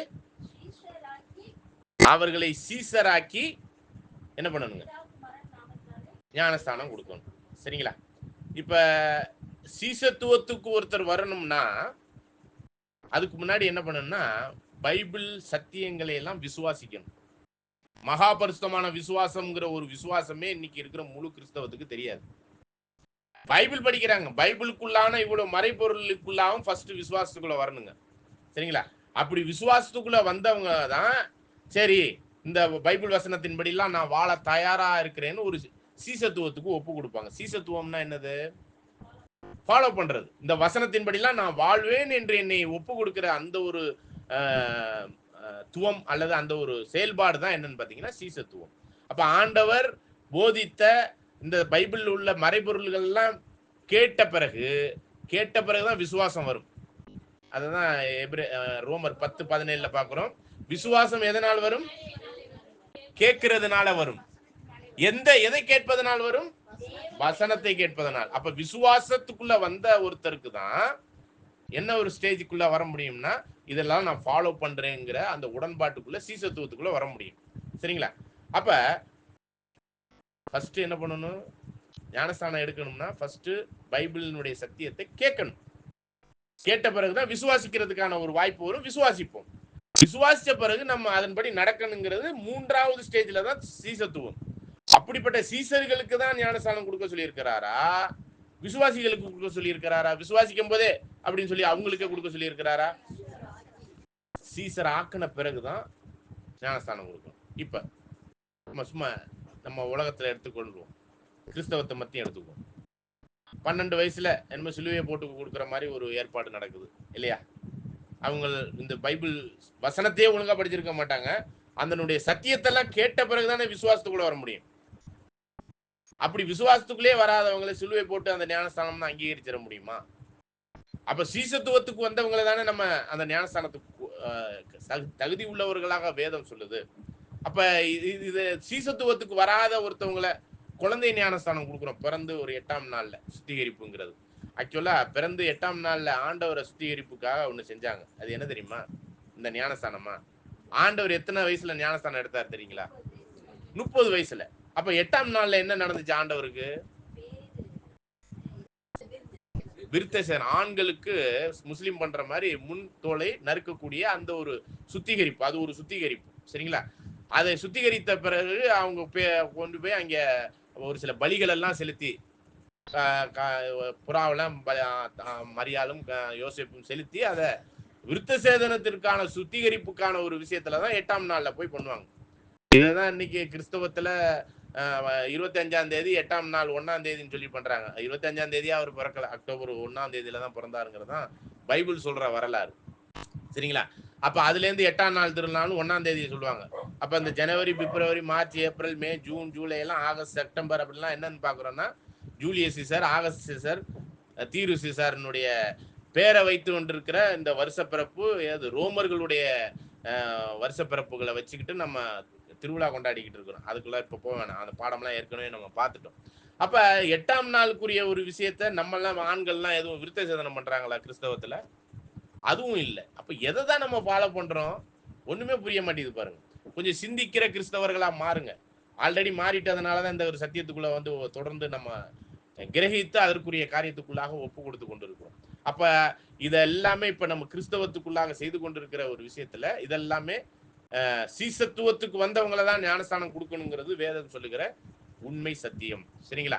அப்ப சீசத்துவத்துக்குள்ள யார் வந்தது அப்படிங்கிற ஒரு கேள்விக்குள்ள போகும்போது இந்த புரொட்டஸ்டன்ட் அமைப்புல இருக்கக்கூடிய பெந்தகோஸ்தே மற்ற ஏனையர் முழுக்க ஞானஸ்தானம் கொடுத்தாலும், பிரதரன் போன்ற மற்ற பெத்தேல் போன்ற மற்ற அநேக சபைகள் முழுக்கு தண்ணியில போய் முழுகி எந்திரிச்சு வர்ற அந்த ஞானஸ்தானம் கொடுத்தாலும் இந்த சத்தியத்தை கேட்காத வரையும், வசனத்தை மட்டும்தான் கேட்டிருக்காங்க, இந்த சத்தியத்தை கேட்காத வரையும் அந்த ஞானஸ்தானத்துக்கும் வேலிடிட்டி இல்லை.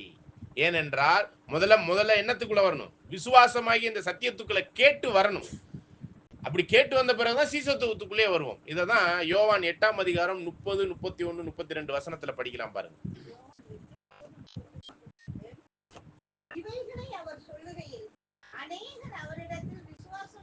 பாருங்க, விசுவாசம் ஆண்டவர் மேல வைத்தவர்கள் சிலரா அநேகரா?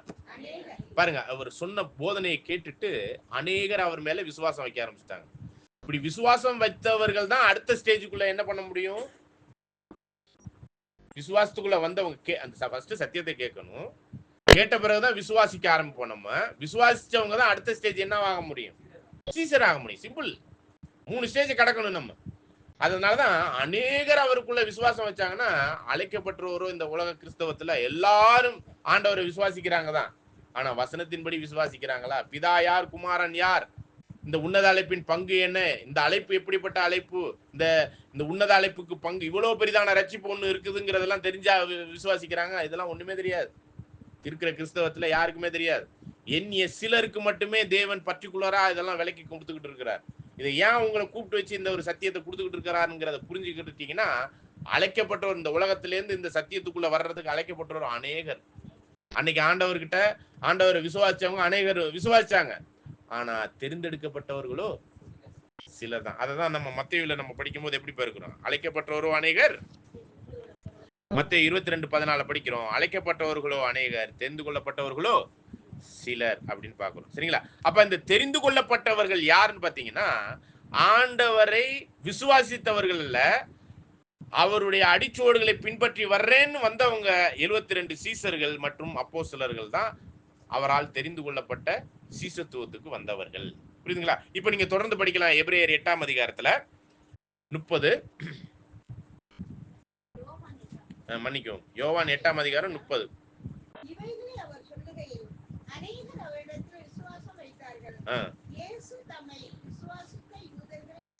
பாருங்க, இயேசு தன்னை விசுவாசித்த, அப்பனா பைபிளினுடைய மறைபொருளா இருக்கக்கூடிய இந்த சத்தியத்தெல்லாம் விசுவாசித்த அன்னைக்கு இருந்த அந்த யூதர்களை நோக்கி ஒரு விஷயம் சொல்றார். நீ விசுவாசிச்சா பத்தாதுப்பா, நீ அழைப்புக்குள்ளதான் இருக்கிற. விசுவாசிச்சா அழைக்கப்பட்டவரும் அநேகர், அந்த விசுவாசத்துக்குள்ளதான் இருக்கிற அநேகரா. ஆனா தேர்ந்தெடுப்புக்குள்ள வரணும்னா ஒரு மிக முக்கியமான ஒரு விஷயத்தை சொல்றாரு. என்னன்னு பாருங்க, படிங்க. நீங்கள் என் உபதேசத்தில் நிலைத்திருந்தால் மெய்யாகவே என் சீசராய் இருப்பீர்கள். நீ கேட்டு இதெல்லாம் உண்மைன்னு ஏற்றுக்கொண்டு இருக்கிறீங்க, விசுவாசிக்கிறீங்க, அது பத்தாது. அந்த உபதேசத்தில் நிலைத்திருந்தால் அப்படின்னா என்ன அர்த்தம்?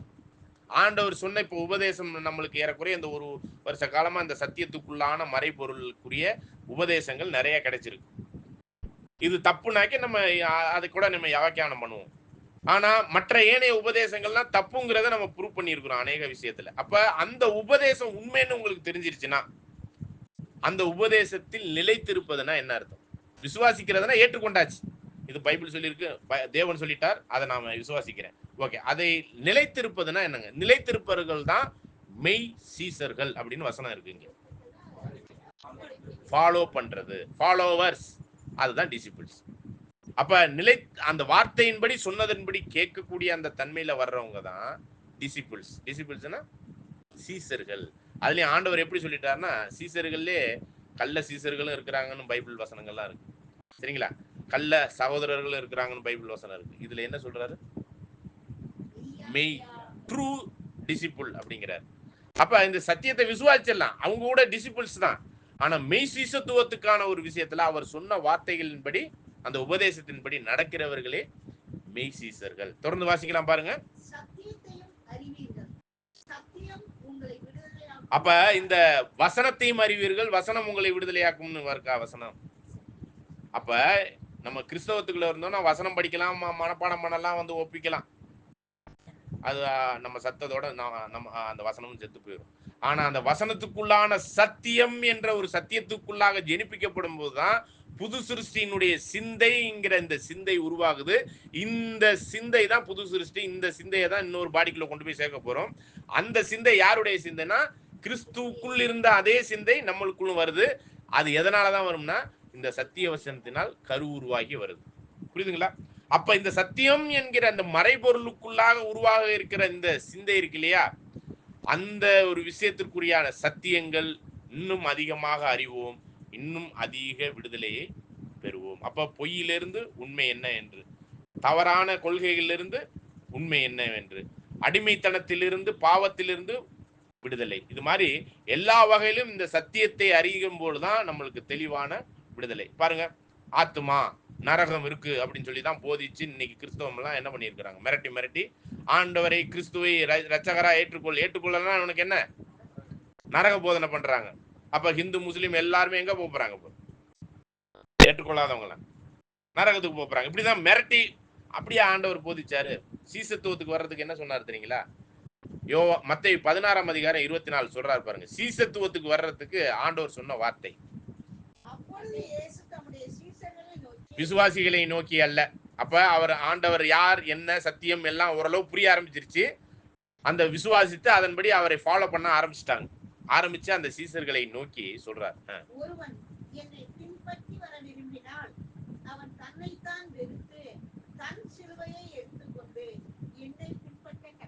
ஓகே, நான் போன மாதிரியே ஃபாலோ பண்ணணும் அப்படின்ட்டார்.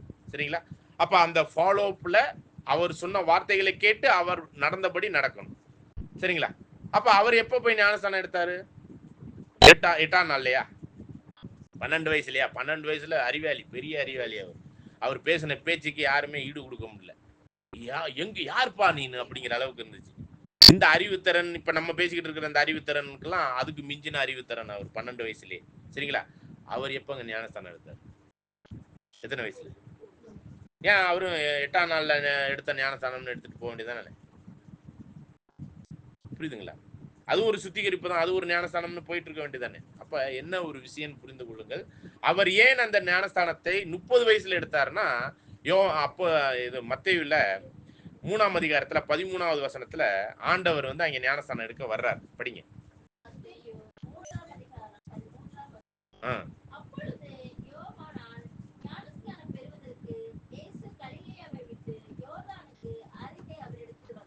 பாருங்க, யோர்தான் பக்கத்துல வர்றார். படிங்க.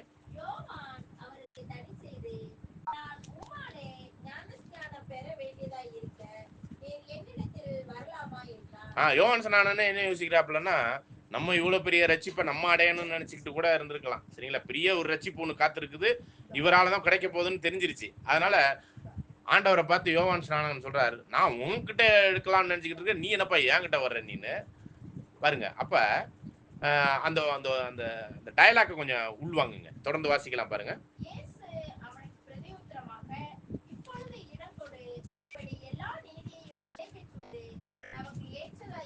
பாருங்க, இது எல்லா தேவ நீதியையும் நிறைவேற்றது ஏற்றதா இருக்குது. அப்ப தேவ நீதி, தேவ சட்டம், தேவ பிரமாணம் என்ன சொல்லுதுன்னா, ஞானஸ்தானம் எடுக்கணும். தெளிப்பல்ல, 12 வயசுல அப்படி சிலுவை போடுறதல்ல, முழுகி எடுக்கக்கூடிய அந்த ஒரு விஷயமானது தேவனுடைய நீதி. இதை யாரும் கீழ்ப்படிந்தார்? யாரும் கீழ்ப்படிந்தது இந்த தேவ நீதிக்கு? அவருடைய ஒரே பேரான குமாரன்ங்கிறதுக்காக எக்ஸப்ஷன் எல்லாம் இல்ல. தேவனுடைய குமாரனா இருந்தாலும் நீ என்னதான் பண்ணணும்? தேவ நீதியை கரெக்டா செய்யணும். அது எத்தனை வயசுல செய்யணுங்கிறப்ப லூக்கா 3ஆம் அதிகாரம் படிங்க. அப்பொழுது இயேசு ஏறக்குறைய 30 வயது உள்ளவரானார். ஆ. அவர் யோசேப்பின் குமாரன் என்று அப்ப எண்ணப்பட்டார். எப்பொழுதுனாக்க ஞானஸ்தானம் எடுத்து வரும்போது புறா வடிவில் அங்க வருது. சரிங்களா? அந்த வயசு தான் 30 வயசுங்கிறத லூக்கால படிக்கிறோம். திரும்ப மத்தேயுக்கு வந்துருங்க. மத்தேயு ம். 3ஆம் அதிகாரம் 16 15ஆம் வசனம். ஆ. இயேசு அவனுக்கு பிரதியுத்தரமாக, இப்பொழுது இடம் கொடு, இப்படி எல்லா நீதியை நிறைவேற்றுவது நமக்கு ஏற்றதாய் இருக்கிறது என்றார். ஆ. அப்பொழுது அவருக்கு இடம் கொடுத்தான். ஆ. இயேசு ஞானஸ்நானம் பெற்று ஜலத்திலிருந்து கரையேறிய உடனே ம். இதோ வானம் அவருக்கு பாருங்க, திறக்கப்பட்டது. ஞானஸ்தானம் எடுக்கிறதுக்கு முன்னாடி வரையும் பரலோகத்திலேருந்து ஏதாச்சும் சத்தம் வந்துச்சா? அவர் அதுக்கு முன்னாடி தேவனுடைய குமாரன் தானே. கருவுற்று பிறந்து 12 வயசா இருக்கும்போது அங்க வந்து ஆலயத்துல பேசுறாரு. ஞானஸ்தானம் எடுக்கிறதுக்கு முன்னாடி யோவானுக்கிட்ட வந்து நிக்கிறாரு. யோவான் ஸ்நானன்கிட்ட கரை ஏறின பிறகு, ஞானஸ்தானம் முழுக்கு எடுத்து வெளியே வரின பிறகு பரலோகத்திற்குரிய அங்கேருந்து ஒரு சத்தம் உண்டாகி என்ன சொல்றாரு பாருங்க. வானம் அவருக்கு திறக்கப்பட்டது. வானம் அவருக்கு திறக்கப்பட்டது. நல்லா புரிஞ்சுக்கணும், எல்லாருக்கும் திறக்கப்பட்டது இல்ல. படிங்க. இதுல கூட ஒரு கேள்வி இருக்கு. அது என்னங்க, மற்றவங்க எல்லாம் அந்த சத்தத்தை கேட்டிருப்பாங்கல்ல, பிதாவுடைய சத்தத்தை ஒருத்தரும் கேட்டது இல்லையா அப்படின்னு ஒரு கேள்வி கேட்பாங்க. அவருக்கு தான் திறக்கப்பட்டது. படிங்க. தேவ ஆவி புறாவைப் போல இறங்கி தம்மேல் வருகிறதை கண்டார். தம்மேல் வருகிறதை யார் கண்டது? அவர் தான் காண்றது. அதனால இந்த இடத்துல பிதா வந்து எல்லாருக்கும் கேட்கிற மாதிரி சத்தத்துல பேசினாராங்கிற மாதிரி தப்பா புரிந்து கொள்ள வேண்டாம். படிங்க. வானத்திலிருந்து ஒரு சத்தம் உண்டாகி, இவர் என்னுடைய நேசகுமாரன், இவரில் பிரியமாய் இருக்கிறேன். பாருங்க, இவர் என் நேசகுமாரன், இவரில் நான் பிரியமாய் இருக்கிறேங்கிற ஒரு வார்த்தையை ஞானஸ்தானம் எடுத்து வந்தோன்னே டிக்ளேர் பண்றாரு. அப்படிப்பட்ட ஒரு தன்மைக்குரிய ஒரு விஷயம் இங்க நடக்கிறத நம்ம பார்க்கிறோம். அப்ப இது ஒரு தேவ நீதியை நிறைவேற்றக்கூடியது. சரிங்களா? இது என்ன வகையில, இதுல என்ன தேவ நீதி இருக்கு அப்படிங்கறதெல்லாம் நம்ம அடுத்த ஒரு விஷயத்துல பார்க்கலாம், அடுத்த சில பாடங்கள்ல பார்க்கலாம். ஆனா இந்த ஒரு விஷயம் தேவன் விரும்புறார். அதை கிறிஸ்து அவருடைய ஒரே பேரான குமாரனா இருந்தாலும் அதற்கு கீழ்ப்படுகிறார். இதுதான் சிம்பிள் விஷயம். இப்ப நம்ம அவருடைய அடிச்சுவடுகளை பின்பற்றி வர்றோம்னு நினைக்கிற நாம, அவர் எங்கேருந்து அந்த ஒரு எல்லா விஷயத்தையும் முழுவதுமே அங்கே செயல்படுத்துறாருன்னா, தொடர்ந்து அவர் என்ன பண்றாருங்க, சிலுவை மரண பரியந்தம் அதை கீழ்ப்படிந்தவராகி அதனுடைய காரியங்கள் எல்லாம் செயல்படுத்துறாரு. அப்ப நம்ம அவருடைய ஃபாலோவர்ஸ் அப்படின்னு சொன்னா, அவரை பின்பற்றுகிறவர்கள் என்று சொன்னா, நாம் எந்த அளவுக்கு அந்த காரியத்தெல்லாம் செயல்படுத்தணும் அப்படிங்கிறத பார்க்கணும். ஓகே, இப்ப என்னன்னாக்க ஆண்டவர் கூட இதுக்கு கீழ்ப்படிந்து இருக்கிறார் அப்படின்னா, நாம் அவருடைய சீசர்களா இருக்கிற பட்சத்துல நாமும் என்ன பண்ண வேண்டியிருக்கு, கீழ்ப்படியணும் அப்படிங்கிறத புரிந்து கொள்ள வேண்டியவர்களா இருக்கிறோம். ஓகே, இப்ப யோவான் கொடுத்த ஞானஸ்தானம் அப்படிங்கிறது வந்து தேவனால் அங்கீகரிக்கப்பட்ட இந்த நம்ம சொல்றோம் இல்லையா, எந்த ஞானஸ்தானம் ஒரே ஞானஸ்தானத்துக்கு ஒப்புணையானதா? நல்லா புரிஞ்சுக்குங்க. யோவான் ஸ்நானகன் கொடுத்த ஞானஸ்தானம் அது எடுத்திருந்தா அது வந்து நம்ம பரலோக வாய்ப்புக்குரிய அந்த ஒரு வாய்ப்புல தேவநீதியை நிறைவேற்ற மாதிரி அந்த ஞானஸ்தானத்தை நம்ம எடுத்திருந்தோம்னா அது கரெக்டானதா அப்படின்னு பார்த்தீங்கன்னா, அதை குறித்து அப்போஸ்தலர் பவுல் அப்போஸ்தலர் 19ஆம் அதிகாரத்துல ஒரு விஷயத்தை பேசுறாரு. சரிங்களா? யோவான் ஸ்நானகன் கொடுத்த ஞானஸ்தானம் அப்படிங்கும்போது, யோவான் ஸ்நானகன் ஆண்டவர் மரணத்துக்கு முன்னாடியே அவர் என்ன ஆயிடுறாரு, செத்துடுறார். சரிங்களா? அவர் எதற்காக ஞானஸ்தானம் கொடுத்தார் அப்படின்னு ஒரு கேள்வி கேட்டீங்கன்னா, இது ஒரு பாயிண்ட். சரிங்களா? இது ஒரு பாயிண்ட். ஆனா இன்னொரு விஷயம் என்னன்னு பாத்தீங்கன்னா, இதுல ஆண்டவர் தான் கிறிஸ்து என்று மற்றவர்களுக்கு டிக்ளேர் பண்றதுக்காக அவர் ஞானஸ்தானம் எடுத்து வெளியே வந்தோடனே ஆண்டவரை பத்தி யோவான் 1ஆம் அதிகாரத்துல என்ன சொல்றாரு? யோவான் ஸ்நானகன் என்ன சொல்றாரு? இவரே தேவாட்டுக்குட்டி, உலகத்தின் பாவங்களை சுமந்து தீர்க்கிற படி.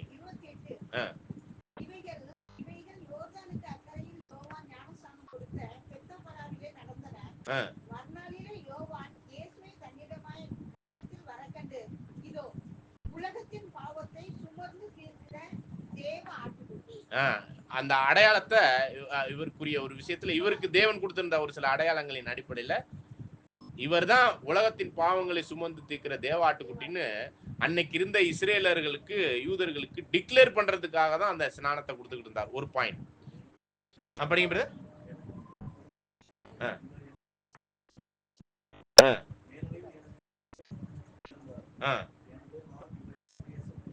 ஓகே. அப்ப யோவான் ஸ்நானகன் இந்த ஒரு சாட்சியும் கொடுக்கிறார்.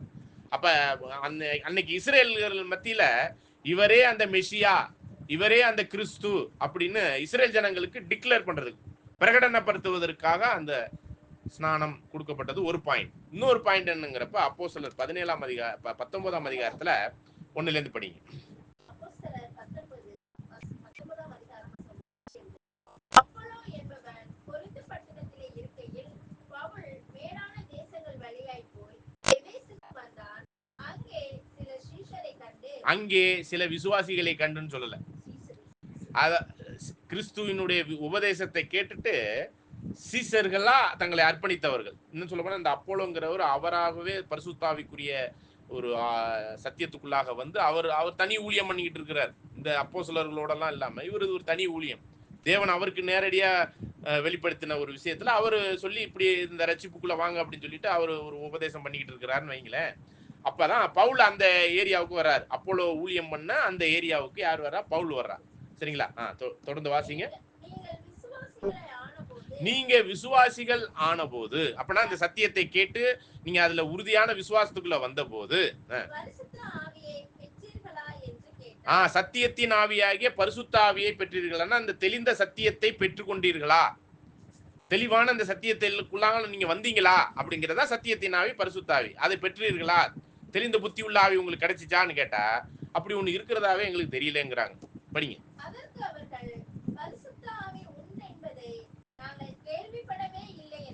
பாருங்க, இன்னைக்கு இருக்கிற கிறிஸ்தவத்துக்கும் நமக்கும் உள்ள வித்தியாசம் இதுதான்.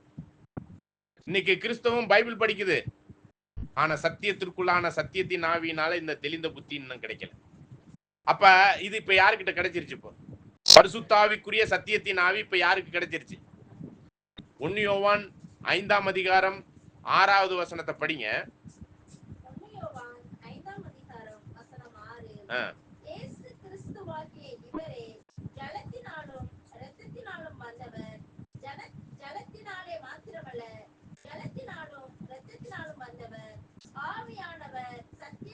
ஆவியா இருக்கக்கூடிய தேவனுடைய ஆவிங்கிறதா என்னது? சத்தியம். அப்ப இந்த சத்தியம் அப்படிங்கறத இந்த தெளிந்த புத்திக்குள்ளாக நம்முடைய மைண்ட் இந்த 1.5 வருஷ காலத்துக்குள்ள வந்துச்சுல, இதெல்லாம் என்னது? தேவனுடைய ஆவி, சத்தியத்தின் ஆவி, பரிசுத்த ஆவிக்குள்ளாக வழி நடத்தப்பட்டிருக்கிறோம். இப்ப நீங்க சொல்லுங்க, இந்த விசுவாசத்துக்குள்ள வரும்போது சத்தியத்தின் ஆவியாகிய பரிசுத்த ஆவியை நீங்கள் பெற்றுக்கொண்டீர்களா? கேள்வி. இந்த சத்தியத்தெல்லாம் கேட்டு புரிய ஆரம்பிச்சிட்டீங்களா அப்படின்னாலே என்ன அர்த்தம்? பெற்றுட்டோம்னு அர்த்தம்.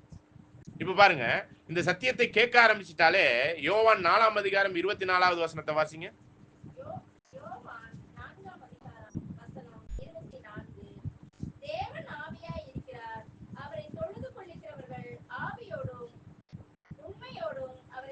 உண்மைனா சத்தியம், சரிங்களா? உண்மைனா எலித்தியா அப்படிங்கிற ஒரு பதம் தான் சத்தியம்ங்கிற ஒரு வார்த்தை. சத்தியத்தை அறிவியல் சத்தியம் உங்களை விடுதலையா, அதே கிரேக்க பதம் தான் இந்த உண்மைங்கிற ஒரு வார்த்தையில மொழிபெயர்ப்புல உண்மைன்னு போட்டுட்டாங்க, ஆனா சத்தியம் தான். சரிங்களா?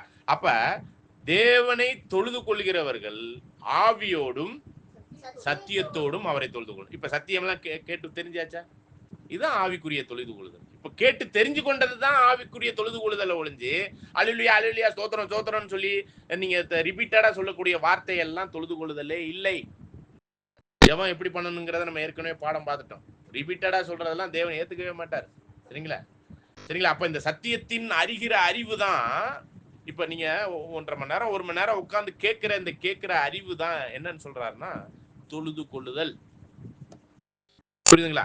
அப்ப அந்த தொழுது கொள்ளுதலுக்குரிய தேவனுடைய ஆவி இல்லாம உங்களுக்கு இந்த தொழுது கொள்ளுதலுக்குரிய சத்தியத்தெல்லாம் கேட்க முடியாது. எந்திரிச்சு ஓட வேண்டியதுதான். கேட்கலாம் முடியாது சொல்றேன். ஏன்னா உறுதி, இந்த சத்தியம் அந்த அளவுக்கு நம்மளை சுத்தம் பண்ணிக்கிட்டு இருக்கு.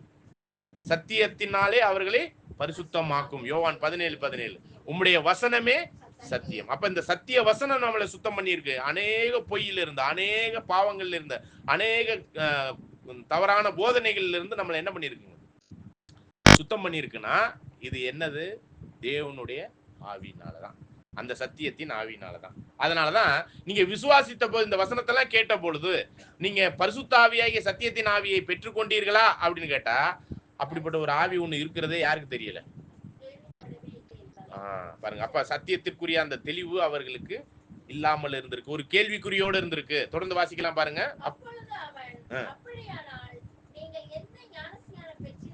அப்ப நீங்க சத்தியத்தின் ஆவியை பெற்றுக்கொள்ளலாம், நீங்க எந்த ஞானஸ்தானத்தை பெற்றீங்க? அப்பனா அப்போஸ்தலர் கேட்கிற கேள்விக்கான பதில கொஞ்சம் தேடி பாருங்க. அப்ப ஏகப்பட்ட ஞானஸ்தானம் இருந்திருக்கு. எந்த ஞானஸ்தானத்தை பெற்றீங்கன்னா, இதுக்கு முன்னாடி வேற வேற ஞானஸ்தானம்லாம் இருக்கு. அந்த ஞானஸ்தானமா? இல்ல நாங்க சொல்லிக் கொண்டிருக்கிற அப்படின்னு சொல்லி அப்போஸ்தலர் பவுல் சொல்ற அந்த ஞானஸ்தானமா? அந்த ஒரு ஞானஸ்தானத்தை பத்தி பேசியிருக்கு. எபேசியர்ல படிச்சோம் இல்லையா?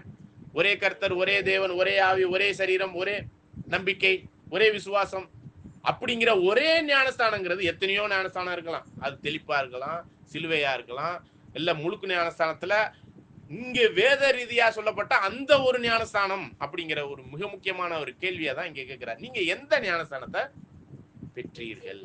தொடர்ந்து வாசிங்க. அப்பொழுது அவன், அப்படியானால் நீங்கள் எந்த ஞானஸ்நானம் பெற்றீர்கள் என்றான். அதற்கு அவர்கள், யோவான் கொடுத்த ஞானஸ்நானம் பெற்றோம் என்றார்கள். அப்ப யோவான் கொடுத்ததுங்கிறது ஆண்டவருடைய மரணத்துக்கு முன்பாக கொடுக்கப்பட்ட ஒரு ஞானஸ்தானம். ஒரு பர்பஸ் என்னன்னா, கிறிஸ்துவை வெளியரங்கமா கிறிஸ்து என்று அறிக்கை பண்ணுவதற்கு. இன்னொரு பர்பஸ் என்னன்னா இதுல சொல்லப்பட்டிருக்கு, படிக்கலாம். அப்பொழுது பவுல், யோவான் தனக்கு பின் வருகிறவராகிய கிறிஸ்து இயேசுவில் விசுவாசிகளாய் இருக்க வேண்டும் என்று ஜனங்களுக்கு சொல்லி மனம் திரும்புவதற்கு ஏற்ற ஞானஸ்நானத்தை கொடுத்தானே என்றார். பாருங்க, யோவானுடைய ஞானஸ்தானத்தினுடைய விவரம் என்னன்னா, ஒண்ணு கிறிஸ்துவாகிய யாசுவா மெசியா தான் கிறிஸ்து என்று விசுவாசிக்கணும். அதுதான் அவர் அறிக்கை பண்ணார், தேவாட்டுக்குட்டின்னு ஒண்ணு. அது இல்லாம மனம் திரும்புதலுக்கான ஞானஸ்தானத்தை தானே அவர் கொடுத்தாரு. எதற்கான மனம் திரும்புதல்? படிங்க, திரும்ப படிங்க. என்ன? அப்பொழுது பவுல், யோவான் தனக்கு பின் வருகிறவராகிய கிறிஸ்து இயேசுவில் விசுவாசிகளாய் இருக்க வேண்டும் என்று ஜனங்களுக்கு சொல்லி மனம் திரும்புதலுக்கு ஏற்ற ஞானஸ்நானத்தை கொடுத்தானே என்றார். மனம் திரும்புதலுக்கான ஞானஸ்தானத்தை தான் கொடுத்தாரு. அப்ப அந்த மனம் திரும்புதல்னா என்னது? இப்ப படிக்கலாம் பாருங்க. எபிரேயர்ல அடிப்படை சத்தியம்னு 6 இருக்கு, சரிங்களா? 6ஆம் அதிகாரத்துல 1வது வசனத்தை வாசிங்க. எபிரேயர் 6ஆம் அதிகாரம் வசனம் 1 முதல். ஆகையால் கிறிஸ்துவை பற்றி சொல்லிய மூல உபதேச வசனங்களை நாம் விட்டு செத்த கிரியைகளுக்கு நீங்களாகும் மனம் திரும்புதல். இப்ப மனம் திரும்புதல்னா என்னது? சத்தியத்தை கேட்டு அந்த சத்தியத்திற்குரிய விசுவாசத்துல வந்து அந்த செத்த கிரியைகளாக பாவங்களை விட்டு மனம் திரும்புவது. மனம் திரும்பி பரலோக ராஜ்யம் சமீபமாக இருக்கு, அதற்குரிய சத்தியத்துக்குள்ளாக வருவதுதான். அப்ப மனம் திரும்புதல்னா என்னன்னா, கிறிஸ்து ஒருவர் வந்து உங்கள் மத்தியில இருக்கிறாரு, அவரை ஏற்றுக்கொள்ளுங்கள், அதெல்லாம உங்களுடைய பாவங்கள் எல்லாம் விட்டுட்டு மனம் திரும்பி ராஜ்யத்திற்கு ஏற்ற புத்திரர்களுக்குரிய அந்த 1,44,000 பேருக்குரிய ஒரு விஷயத்த அங்கே சொல்லல. பாவத்தை விட்டுட்டு மனம் திரும்புதலுக்கான ஞானஸ்தானத்தை மட்டும்தான் யார் கொடுத்தது? சரிங்களா?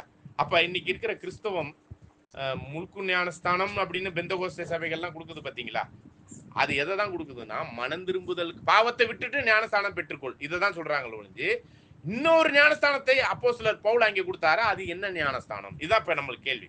அதாவது தெளிப்பு இல்ல, 12 வயசுல சிலுவை போடுறதல்ல, இல்லைனாக்கி பெந்தகோஸ்தே சபைகள் புரோட்டஸ்டன்ட் சபைகள்லாம் முழுக்கு கொடுக்கும்போது எந்த ஞானஸ்தானம் கொடுத்துக்கிட்டு இருக்கிறாங்கன்னா, பாவத்தை விட்டு மனம் திரும்பி வரக்கூடிய மனம் திரும்புதலுக்கான ஞானஸ்தானம் தான் கொடுக்குறாங்க.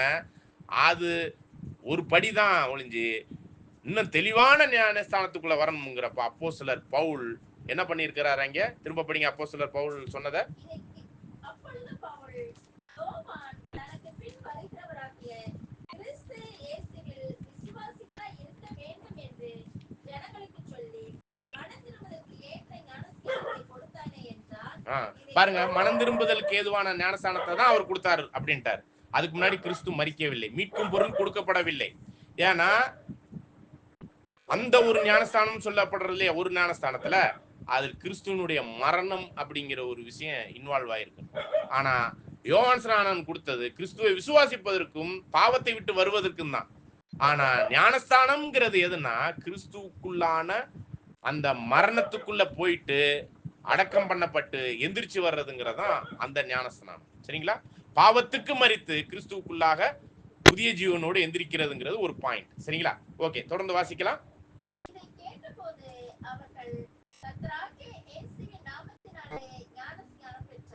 ஓகே, இதுல ஒரு கேள்வி கூட வரணும். ஆனா இவங்க என்ன பண்ணிட்டாங்க, யோவான் ஸ்நானனுடைய ஞானஸ்தானம் பூரணம் இல்ல, அந்த ஒரே ஞானஸ்தானம் சொல்லக்கூடிய அந்த ஒரு ஞானஸ்தானம் எதை அடையாளப்படுத்துதுன்னா அப்போஸ்தலர் அவங்களுக்கு அன்னைக்கு கொடுத்தது. சரிங்களா? அது யார் பேர்ல கொடுத்தாங்க? ஆனா கட்டளை ஆண்டவர் எப்படி கொடுத்திருந்தாரு? சரி, இவங்க அப்போஸ்தலர் பணியில பாத்தீங்கன்னா ஒரு 3-4 இடத்துல கர்த்தராய் யாசுவா மெசியாவின் நாமத்தினாலதான் ஞானஸ்தானம் கொடுத்திருக்காரு. அவங்க வந்து பிதா குமாரன் பரிசுத்தாவின் நாமத்தினால கொடுத்தாங்க. இந்த கேள்விக்கான பதில நம்ம அடுத்த கொடுக்கையில நம்ம பார்க்கலாம். சரிங்களா? இப்ப என்ன புரிஞ்சுக்கொள்ளணும்னா அந்த யோவான் ஸ்நானன் கொடுத்த ஞானஸ்தானம் வேலிடிட்டி இல்லை.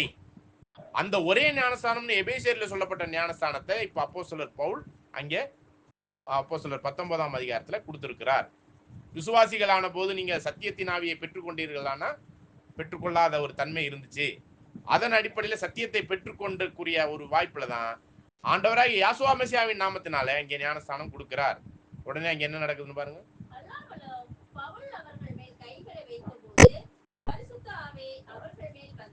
அப்ப கைகளை வைத்த போதுன்னா தலையில இல்ல, அவங்க மேலெல்லாம் அப்படி கைகளை வைக்கும் பொழுது அப்படிங்கும் போது அந்த இடத்துல அந்த சத்தியத்திற்குரிய அந்த ஒரு சத்தியத்திற்குரிய தெளிவுகள் அவங்களுக்கு கிடைக்க ஆரம்பிச்சிருச்சு அப்படிங்கிற ஒரு விஷயம். சரிங்களா?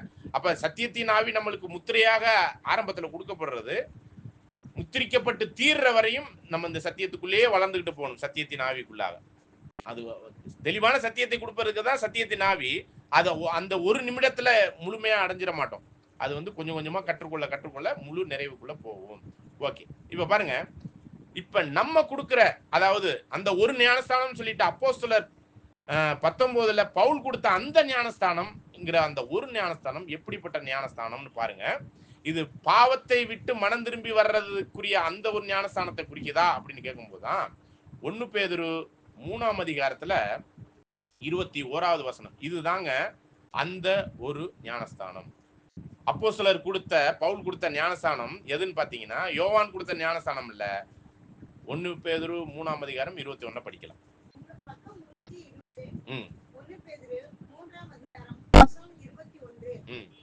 அதற்கு ஒப்பனையான ஞானஸ்தானமானது மாம்ச அழுக்கை நீக்குதலால் இராமல் மாமிசத்தின் அததான் நம்ம எபிரேயர்ல படிச்சோம். இது ஃபுல்லா படிச்சிருங்க, அப்புறம் புரிஞ்சுக்கணும். அப்படி தேவனை பற்றும் நல்மனசாட்சியின் உடன்படிக்கையா இருந்து இப்பொழுது நம்மையும் இயேசு கிறிஸ்துவினுடைய உயிர்த்தெழுதலினால் ரட்சிக்கிறது.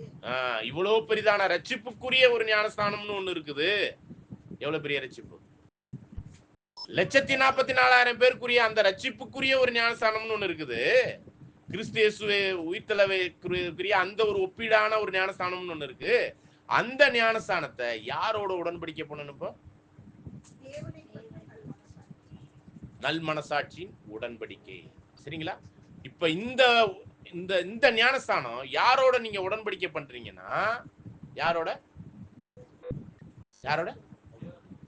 யாவே தேவனோடு யெகோவா தேவனோட செய்யக்கூடிய ஒரு உடன்படிக்கைக்குரிய ஒரு ஞானஸ்தானம். யோவான் ஸ்நானன் கொடுத்தது மனம் திருப்புதலுக்கான ஞானஸ்தானம்.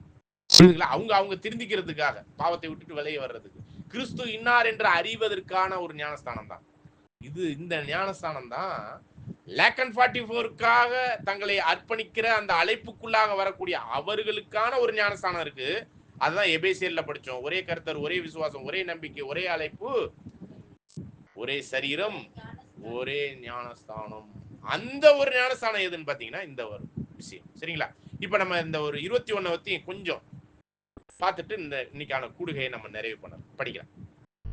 அதற்கு ஒப்பனையான ஞானஸ்நானமானது மாம்ச அழுக்கை நீக்குதலால் இராமல் மாமிச அழுக்கை மனதிருப்புதல் அப்படிங்கிற யோவான் ஸ்நானகனுடைய கிறிஸ்துவை ஏற்றுக்கொள்கிறதுங்கிற அந்த விஷயத்தோடு நில்லாமல், சரிங்களா, இன்னொரு ஞானஸ்தானம் இருக்குது அப்படிங்கறத இங்க சொல்ல வர்றாரு. படிங்க. தேவனை பற்றும் நல்மனசாட்சியின் உடன்படிக்கையா இருந்து பாருங்க, தேவனை பற்றும் நல்ல மனசாட்சியில இந்த சத்தியம்லாம் தெளிவா அண்டர்ஸ்டாண்ட் பண்ணிட்டு தெளிந்த புத்தி உள்ள ஆவியில, சத்தியத்தின் ஆவியில அப்பா யாருன்னு தெரிஞ்சுக்கிட்டு, நம்முடைய அண்ணன் யாருன்னு தெரிஞ்சுக்கிட்டு, பிதா யார் குமாரன் யாருன்னு தெரிஞ்சுக்கிட்ட பிறகு எடுக்கக்கூடிய ஒரு ஞானஸ்தானத்தை தான் இங்க சொல்லப்படுது. இந்த சத்தியத்துக்கு வர்றதுக்கு முன்னாடி நம்மளுக்கு பிதா யார் குமாரன் யாருன்னு தெரியாது. ஏசப்பா ஏசப்பான்னு சொல்லிட்டு இருந்தோம். ஆனா இந்த சத்தியத்துல வந்த பிறகுதான் பிதா என்று ஒருவர் இருக்கார், அவர் ஒருவராய் சதா காலத்துக்கும் சாகாமை உள்ளவர். நம்முடைய ஆண்டவர் யாருங்க? செத்து சாகாமைக்குள்ள போனவர். புரியுதுங்களா? அப்ப இந்த உயிர்த்தெழுதல் எப்படிப்பட்ட உயிர்த்தெழுதல்? முதலாம் உயிர்த்தெழுதலுக்குரிய பங்கு கனமகிமை சாகாமைக்குரிய அந்த ஒரு விஷயத்திற்கு அழைத்திருக்கிற அந்த அழைப்புல நம்மளையும் கிறிஸ்துவோடு கூட அந்த ஒரு பொசிஷன்ல கொண்டு போய் வைக்கக்கூடிய ஒரு அழைப்புல இந்த ஞானஸ்தானம். சரிங்களா? அப்ப டிஃபரன்ஸ் புரிஞ்சீங்கன்னா தான் இந்த ஞானஸ்தானத்துக்கான முக்கியத்துவம் உங்களுக்கு புரியும். இது இன்னைக்கு எடுக்கிற கிறிஸ்தவர்கள் பெந்தகோஸ்தே சபையில எல்லாம் எடுக்கிறது எல்லாம் எதுன்னு பாத்தீங்கன்னா மனம் திரும்புதலுக்கான ஞானஸ்தானம். கிறிஸ்துவை விசுவாசிக்கிறாங்க, அவங்க விசுவாசிக்கலன்னு சொல்லல. கிறிஸ்து ஆர்சி விசுவாசிக்குது, சிஎஸ்ஐ விசுவாசிக்குது, ஹிந்து விசுவாசிக்கிறது இல்ல. மற்ற ஏனைய எல்லா சபைகளும் கிறிஸ்து தான் எனக்காக பாவத்துக்காக மரித்தார் என்று எல்லா கிறிஸ்தவர்களுமே ஏற்றுக்கொண்டு விசுவாசிக்கிறாங்க. அது யோவான் ஸ்நானகன் கொடுக்கக்கூடிய அந்த ஒரு விசுவாசத்திற்கான ஒரு மனம் திரும்புதலுக்கான பாவத்தை விட்டு வருவதற்கான ஞானஸ்தானம் ஒழிய இந்த 1,44,000 பேருக்கான இவ்வளவு பெரிதான ரட்சிப்புக்கான சத்தியத்திற்குள்ள ஜெனிப்பிக்கப்பட்டு கிறிஸ்துவோடு அந்த முதலாம் உயிர்த்தெழுதலில் பங்கடைவதற்கான இந்த அழைப்பின் ஒரே சபையா இருக்கிற பரலோகத்தில் பேரெழுதப்பட்ட தலைச்சன் பிள்ளைகளுக்குரிய சபையினுடைய விஷயங்கிறப்ப இந்த தலைச்சன் பிள்ளைகளுக்கான வாய்ப்பே எத்தனை பேர் தான் பாருங்க. இந்த பிதா யாருன்னு தெரியுமா? இன்னைக்கு இருக்கிற கிறிஸ்தவத்துக்கு தெரியுமா? தெரியுமா? பிதாவை பத்தி தெரியுமான்னு கேக்குறேன். பிதாவை எல்லாரும் என்ன சொல்லிட்டு இருக்காங்க? ஏசப்பா ஏசப்பான்னு சொல்லிட்டு இருக்காங்களா இல்லையா? ஒவ்வொரு பாட்டுலயும் ஏசப்பா அப்படின்னு பாடுறாங்களா இல்லையா? ஒவ்வொரு ஸ்தோத்திரத்திலயும் ஏசப்பான்னு சொல்றாங்களா இல்லையா? அப்ப பிதா யாருன்னே தெரியாது. இவர் தான் அவர், அவர் தான் இவர், எவர் ஒண்ணுமே புரியல. ஆனா இந்த சத்தியத்துக்குள்ள வரும்போதுதான் பிதா யார், குமாரன் யார்னு புரிந்து கொண்டு பிதாவாகிய யாவே தேவனோடு செய்யக்கூடிய ஒரு உடன்படிக்கை. அது எப்படிப்பட்ட உடன்படிக்கை? நல்ல மனசாட்சியில, கான்சியஸ் மைண்ட் அப்படின்னு போட்டிருக்கு. கான்சியஸ்ல தெளிவா புரிந்து கொண்டு இந்த சத்தியத்திற்குள்ளான இந்த உன்னத அழைப்பின் பங்குக்கு நான் பாத்திரவான் ஆவதற்காக நான் தேவன் அழைத்த இந்த அழைப்புல நான் தேவனோடு உடன்படிக்கை பண்றேங்கிறதுக்கான ஒரு அடையாளம். புரியுதுங்களா? இந்த ஞானஸ்தானத்தை பெறாதவரையும் நம்ம பரலோக ராஜ்யத்துக்குரிய 3-4 லெவலை தாண்டணும்னு பார்த்தோம் இல்லையா? மறுபடியும் பிறத்தல்ல. ஒண்ணு நம்ம மனுஷனா பிறந்திருக்கணும். பூச்சி, பாம்பு, யானை இது மாதிரிலாம் பிறந்திருந்தா வாய்ப்பு இல்லை. தேவதூதரா இருந்தாலும் தேவதூதரா பிறக்கிறது இல்லை. தேவதூதரா இருந்தாலும் இந்த வாய்ப்பு இல்லை. ஆனா மனுஷனா ஒரு தாயின் கருவுல உருவாயிருக்கணும். அதுக்கப்புறம் இந்த சத்திய வசனத்தினால ஜனிப்பிக்கப்பட்டிருக்கணும். அதுக்கப்புறம் இந்த ஒரே ஞானஸ்தானங்கிறது எதை அடையாளப்படுத்துது? இந்த நீரினால் சத்தியத்துக்குள்ளாக தெளிந்த சத்தியத்தோடு எடுக்கக்கூடிய ஞானஸ்தானம். அதுக்கப்புறம் இந்த லிட்டரலா இந்த மாமிசத்தை விட்டுட்டு இன்னொரு சரீரம் நம்மளுக்காக இருக்குது, அதுல போய் சேர்றது, அது ஒரு ஸ்நானம். அததான் ஆண்டவர் ஒரு வார்த்தையோட சொல்றாரு. என்னன்னா, நான் குடிக்கும் பாத்திரத்தை நீங்கள் பருக முடியுமா அப்படின்னு கேட்டா அதெல்லாம் பருவோம் அப்படின்ட்டாங்க சீசர்கள். இதை நம்ம அடுத்த பாடத்துல பார்க்கலாம். ஆனா இன்னொரு கேள்வி கேட்கிறார், நான் பெரும் ஸ்நானத்தை நீங்களும் பெற முடியுமா அப்படின்னு கேட்கிறார். சரிங்களா? நான் செத்த மாதிரி நீங்களும் சாக முடியுமான்னு கேட்கிறார். சரிங்களா? அவருடைய மரணத்தை பத்தி சொல்றார். இதை பத்தி நம்ம அடுத்த கூடுகையில பார்க்கலாம். அந்த மரணத்துக்குள்ளான ஞானஸ்தானத்துல நாமும் இணையும் பொழுதுதான் இந்த 1,44,000 பேருக்குரிய முதலாம் உயிர்த்தெழுதலுக்குரிய இவ்வளவு பெரிதான ரட்சிப்புக்குரிய ஒரு வாய்ப்பை அடைவோம். இப்படிப்பட்ட ஒரு வாய்ப்பு ஒண்ணு இருக்குதுங்கிறது கிறிஸ்தவத்துக்கு தெரியாது. இன்னைக்கு இருக்கிற 400-500 கோடி கிறிஸ்தவத்துக்கு தெரியாது. தெரியாத ஒண்ணுல தேவன் தெரிஞ்ச மாதிரி உங்களுக்கு கொடுத்துருவாரா? இவ்வளவு தெளிவு இருந்தாதான் தெளிந்த புத்தி ஆவில, சத்தியத்தின் ஆவில பரிசுத்தாவி நம்மளுக்குள்ளாக இந்த 1 வருஷ காலங்களாக நம்மளுக்கு வழி நடத்தப்பட்டு இப்படிப்பட்ட ஒரு ஆச்சரியமான ஒளியின் இடத்திலே வரவழைத்தவருடைய புண்ணியங்களுக்குள்ளாக கடந்து செல்வதற்கு ஆசீர்வதிக்கப்பட்ட ராஜரீக ஆசாரிய கூட்டமாக, பரிசுத்த தேசமாக, பரலோகத்திற்குரிய தேசமாக இவ்வளவு பெரிய உன்னதமான அழைப்புக்குள்ளாக நம்மளை அழைத்திருக்கிறார். இந்த திருவிவிலியத்துல கூட படிக்கலாம் பிறார் அந்த வசனத்தை. 21 2 1 பேதுரு 3ஆம் அதிகாரம் 21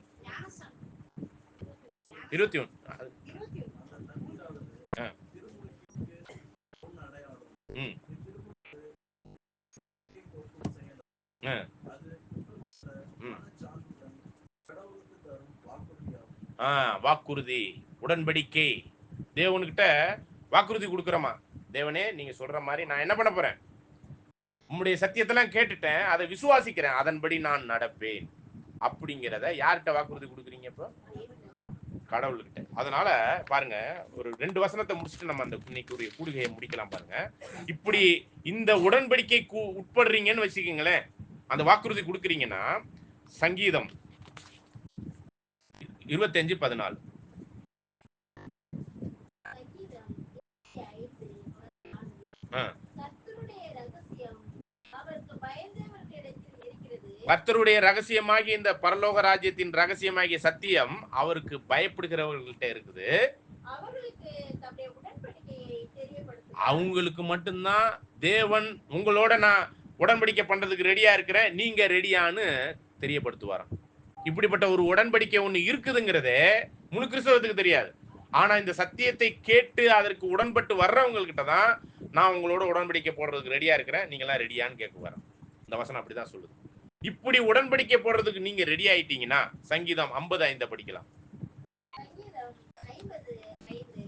பலியினாலே என்னோடு உடன்படிக்கை பண்ணின என்னுடைய பரிசுத்தவான்களை என்னிடத்தில் கூட்டுங்கள் என்பார். அந்த பரிசுத்தவான்களுக்குடைய வாய்ப்பு எத்தனைதான் பாத்தீங்கன்னா 1,44,000 பேருக்கு தான் இருக்குது. அததான் வெளிப்படுத்தல் 20:6 பாக்குறோம். முதலாம் உயிர்த்தலில் பங்குள்ளவன் பாக்கியவானும் பரிசுத்தவானுமா இருக்கிறான். அப்படின்னா அந்த 1,44,000 பேர் தான் அந்த பரிசுத்தவான். அவன் தான் முதலாம் உயிர்த்தலில் பங்கடைந்து கிறிஸ்துவோடு கூட 1000 வருட அரசாட்சியில அந்த மகிமை அடைவான்னு சொல்றாரு. அப்ப அந்த 1,44,000 பேர் தான் அந்த பரிசுத்தவான். அப்படிங்கும்போதுதான் பலியினாலே என்னோடு உடன்படிக்கை பண்ணின என்னுடைய பரிசுத்தவான்களை என்னிடத்தில் பரலோகத்துக்கு கூட்டிட்டு வாங்க, எல்லாம் ஒன்னா சேர்ந்து கூட்டி வாங்க பரலோகத்துக்குன்னு கூப்பிடுறாரு. யார?